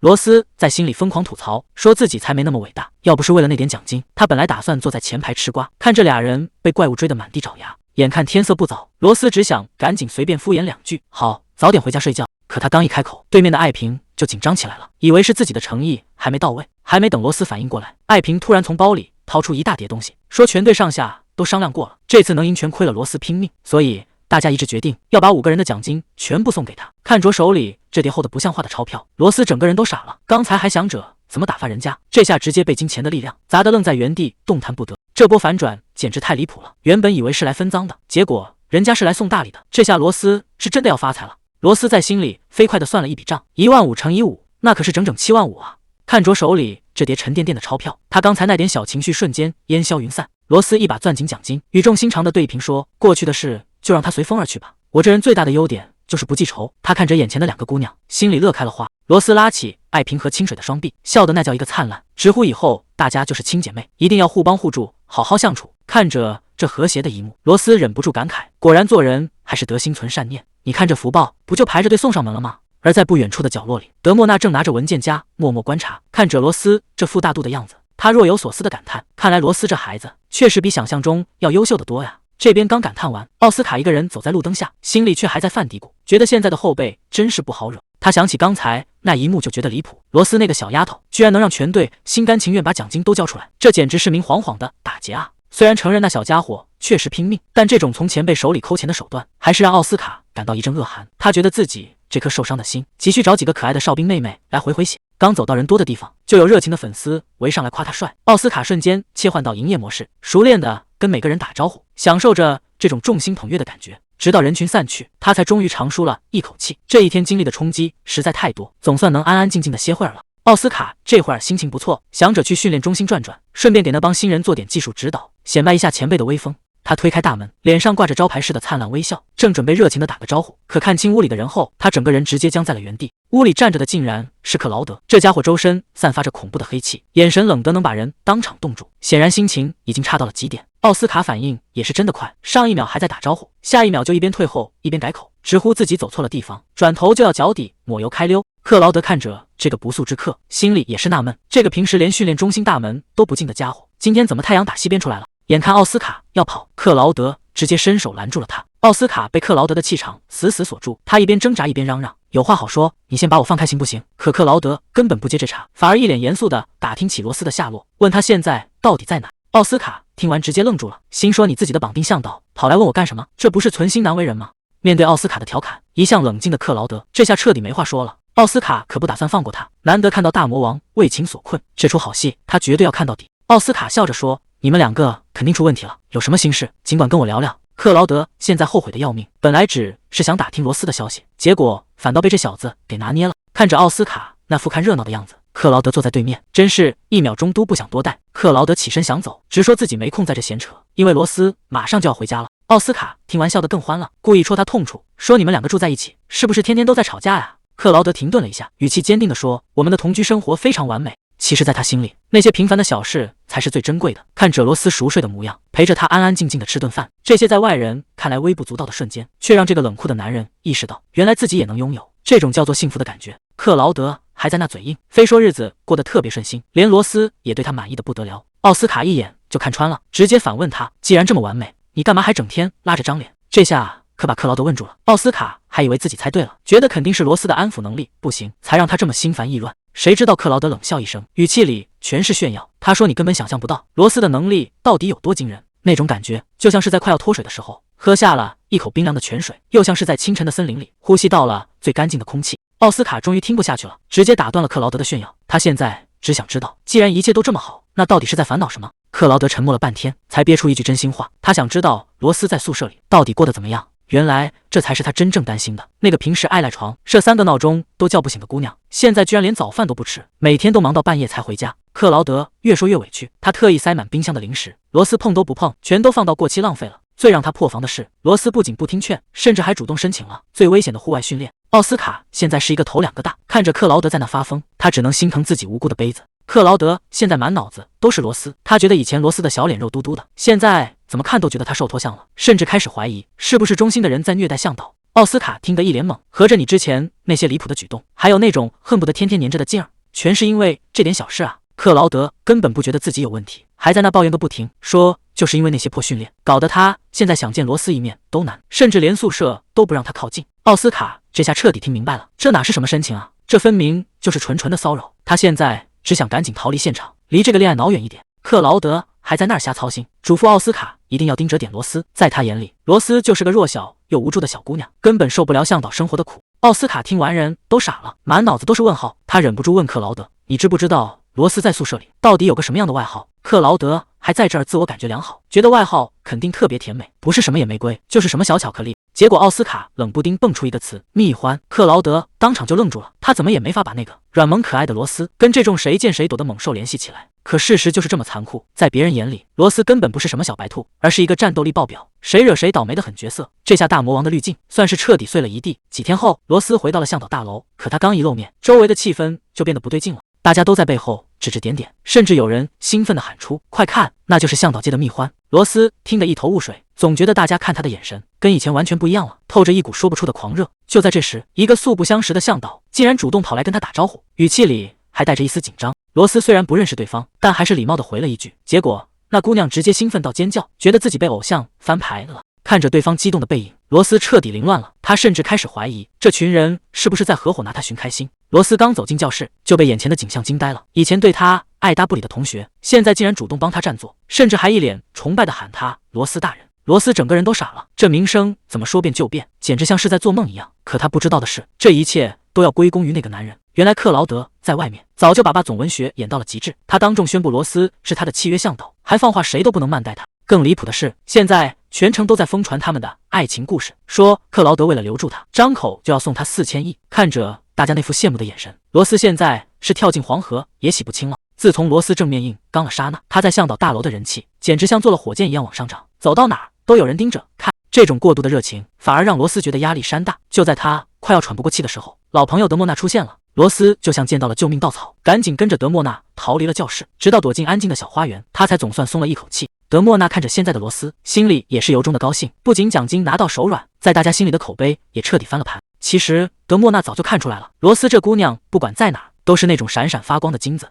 以前当职员的时候，大家就为了抢她差点打起来，看来优秀的人换个赛道照样能混得风生水起。面对大家的夸奖，罗斯还觉得挺不好意思，觉得自己只是做了点分内的事。可德莫那接下来的话却让他彻底惊掉了下巴。原来因为罗斯的硬核表现，最近向导们的出勤率竟然整整提高了2成，大家现在都把他当成偶像，恨不得天天跟着他学习。德莫那突然凑上来，死死攥住罗斯的手，开口就是一个惊人的提议：咱们要不一起搞个大项目？看着德莫那认真的眼神，罗斯整个人都愣住了，脑子里突然闪过一个念头：听听这名字，天才偶像罗斯带你提分计划，这哪是搞项目，这分明是想把罗斯架在火上烤。看着眼前这个热情的同事，罗斯脑子里突然想起一个传闻，这个德莫那可不是一般人。罗斯心里10000个不乐意，这种麻烦事还是离得越远越好。他赶紧提醒德莫那：难道忘了上次考试我是怎么当众开大的吗？那一顿无差别的毒舌输出，到现在估计还有不少人没缓过劲来。罗斯本以为自己没啥威信，谁知道德莫那一听就急了，说他现在可是全校向导的偶像，拿了奖学金还那么自信，简直就是行走的教科书。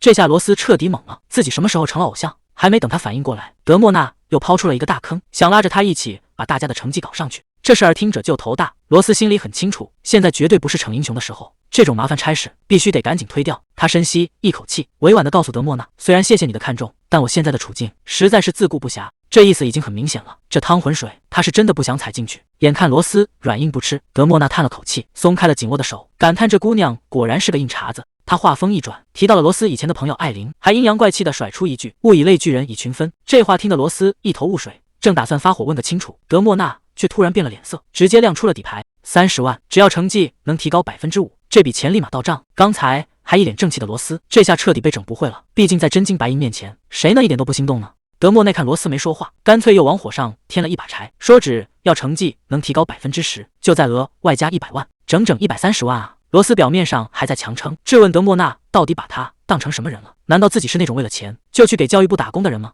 可还没等德莫那开口，罗斯就用行动给出了答案，一个华丽的转身加90度鞠躬，大喊一声合作愉快。其实他心里早就乐开了花，别说130万了，哪怕只给30万，他也绝对会毫不犹豫的答应。拿了钱办事自然得卖力，罗斯立刻开始在学校里搜寻，他现在的目标非常明确，就是要找到那个考试成绩永远垫底的倒霉蛋。罗斯心里很清楚，像那种不学无术的家伙，肯定会出现在哨兵楼这种地方。果不其然，还没进门就听到了笑声，那个叫奥斯卡的男人正左拥右抱玩得不亦乐乎，旁边的女生一口一个大人，叫的那叫一个亲热。看来这家伙在学校里混得还真是挺滋润。罗斯在旁边看得火大，自己辛辛苦苦来找人，结果这家伙竟然在花天酒地。他再也按捺不住心里的火气，像只炸了毛的小狮子，直接奔着奥斯卡就冲了过去。奥斯卡一抬头，整个人都傻了，他怎么也没想到这个外号叫蜜獾的女人竟然会出现在这。罗斯可没打算跟他叙旧，上来就精准锁定了他的耳朵，疼得奥斯卡当场惨叫出声。任凭奥斯卡怎么求饶，罗斯根本不为所动，直接一路暴力拖行，让他闭嘴乖乖跟上。谁也没注意到，在不远处的墙角后面，莎娜正躲在那儿，看着这一幕露出了神秘的微笑。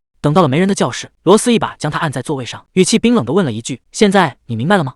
罗斯双手往桌子上一撑，开门见山地告诉奥斯卡，既然他当了向导之后考试就从来没及格过，那自己只能亲自出马，给他来一场1对1的特别辅导。可奥斯卡根本不领情，一副死猪不怕开水烫的样子，摊着手说自己不需要那种东西，只要有哨兵们的爱，学习好不好根本无所谓。罗斯无奈地叹了口气，想让这种万年垫底王上镜，确实比登天还难。不过他马上就换了套路，直接凑到奥斯卡耳边说，现在脑子空空的男人可是一点魅力都没有，要是让那些哨兵知道他其实是个挂科大王，恐怕大家都会离他而去吧。这句话简直是杀人诛心。奥斯卡最在意的就是自己的魅力，一听这话整个人都僵住了，甚至开始怀疑人生。罗斯最后还不忘补上一刀，说他在自己眼里就像一只只会扑棱翅膀的傻鸽子。奥斯卡显然是不服气，他突然站起身凑到罗斯面前，使出了压箱底的美男计，深情款款地问，难道这样近距离接触，你还是觉得我没有魅力吗？空气安静了好几秒，罗斯就这么静静地看着他表演，最后冷不丁地回了一句，演完了吗？演完就赶紧给我回去学习。奥斯卡这下彻底崩溃了，这可是他人生中第一次在女人面前输得这么惨，他甚至怀疑罗斯到底是不是人类，怎么能一点心动的感觉都没有。罗斯被他吵得头疼，直接捂住了耳朵。现在考试迫在眉睫，每一分每一秒都弥足珍贵，这家伙竟然还有心思在这儿发疯，看来想让这个自恋狂把心思全放在书本上，罗斯还得再加点猛药才行。奥斯卡还是不死心，他一边追一边嚷嚷，非要罗斯再看仔细一点，觉得自己这副长相走在街上那可是人见人爱。罗斯被他烦得够呛，只觉得这家伙现在的样子简直又怪异又恶心，他一边嫌弃地往后退，一边只想赶紧离他远点。可谁能想到，罗斯光顾着躲避奥斯卡，脚下竟然一个没站稳，整个人直接向后仰去。就在这千钧一发的时刻，奥斯卡也顾不上耍帅了，他惊呼一声，冲上前去，在罗斯落地前，死死地把他护在了怀里，两人重重地摔在地上。刚才那种吵闹的气氛瞬间消失得无影无踪。奥斯卡顾不上身上的疼，一脸紧张地询问罗斯的情况。这突如其来的温柔让局面变得有些微妙起来。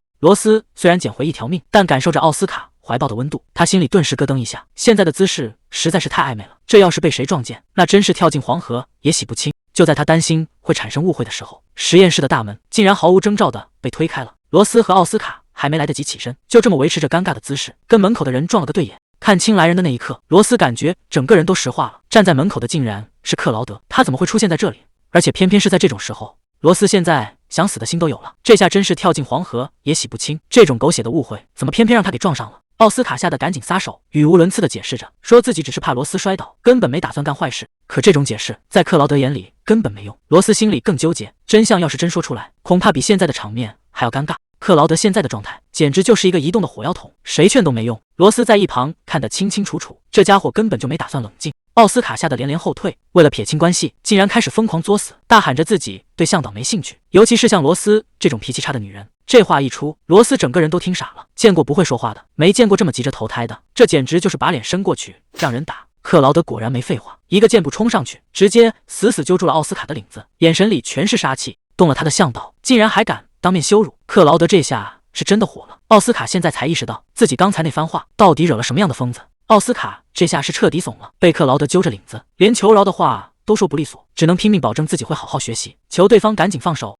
罗斯在一旁看准了时机，虽然心里惦记着那笔巨款，但表面上还得装得大义凛然。他深吸一口气站了起来，准备强行介入这场修罗场。罗斯赶紧跑过去打圆场，大喊着这全都是误会。可克劳德根本不吃这一套，冷冷地问了一句，既然是误会，那你们两个为什么单独待在一起？这醋坛子翻得满地都是，罗斯只能在线编瞎话，举起手里的书就开始胡扯，说自己是代表教育局来给奥斯卡进行私人授课的。为了让克劳德彻底消气，罗斯还不忘狠狠补上一刀，直言自己最讨厌这种像鸽子一样胆小猥琐的男人。奥斯卡听完心都凉了，这救命恩人损起人来，比克劳德还要命。为了平息克劳德的怒火，罗斯也是豁出去了，当众开始描述自己的理想型，什么黑发高冷，什么只对自己温柔，甚至连厨艺好这种细节都带上了。这哪里是在说理想型，这简直就是照着克劳德念身份证号。罗斯最后那一嗓子，那就是我的菜，直接把在场所有人都喊懵了。克劳德听完当场愣住，原本满身的杀气竟然奇迹般的开始消散。他沉默了半天，最后只憋出来一句，我明白了。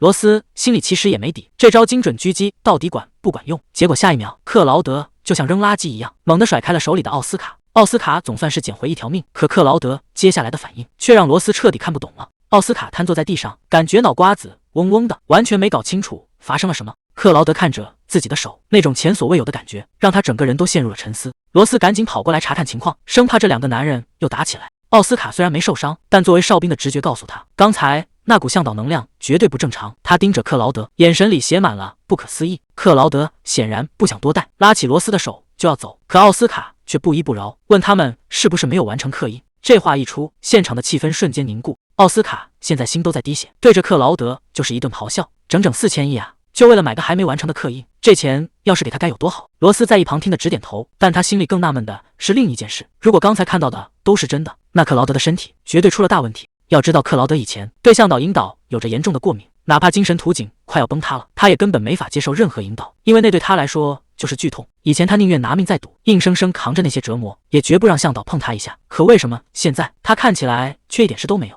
为了验证心里的猜想，罗斯突然提出了一个奇怪的要求，他让克劳德再去碰一下奥斯卡。这下轮到克劳德懵了，这女人到底想干什么？罗斯赶紧解释，这可不是什么奇怪的要求，纯粹是为了检查克劳德的身体，毕竟他现在的状态实在是太让人摸不着头脑了。可克劳德的占有欲瞬间爆棚，一口回绝了罗斯。在他眼里，罗斯是属于他一个人的向导，怎么能随便去碰别人？罗斯一看硬的不行，直接使出了撒娇杀手锏，提醒克劳德之前答应过会满足他的任何要求。这招一出，克劳德果然当场就没脾气了，他只能黑着脸答应下来，还强调就这么一次。旁边的奥斯卡简直要哭出来了，根本没人关心他的死活，他就像个随时会被引爆的工具人。随着罗斯倒数3声，克劳德终于黑着脸伸手碰到了奥斯卡的手背，结果就在接触的一瞬间，克劳德发出一声痛苦的闷哼。看来猜想没错，克劳德的向导过敏症根本没好，他依然排斥所有的向导，唯独对罗斯，他是个彻头彻尾的例外。克劳德一把甩开奥斯卡的手，脸上的嫌弃都要溢出来了。虽然那种剧痛减轻了不少，但被别的向导碰触，对他来说依然是一种折磨。奥斯卡还不死心，非要克劳德形容一下具体感觉。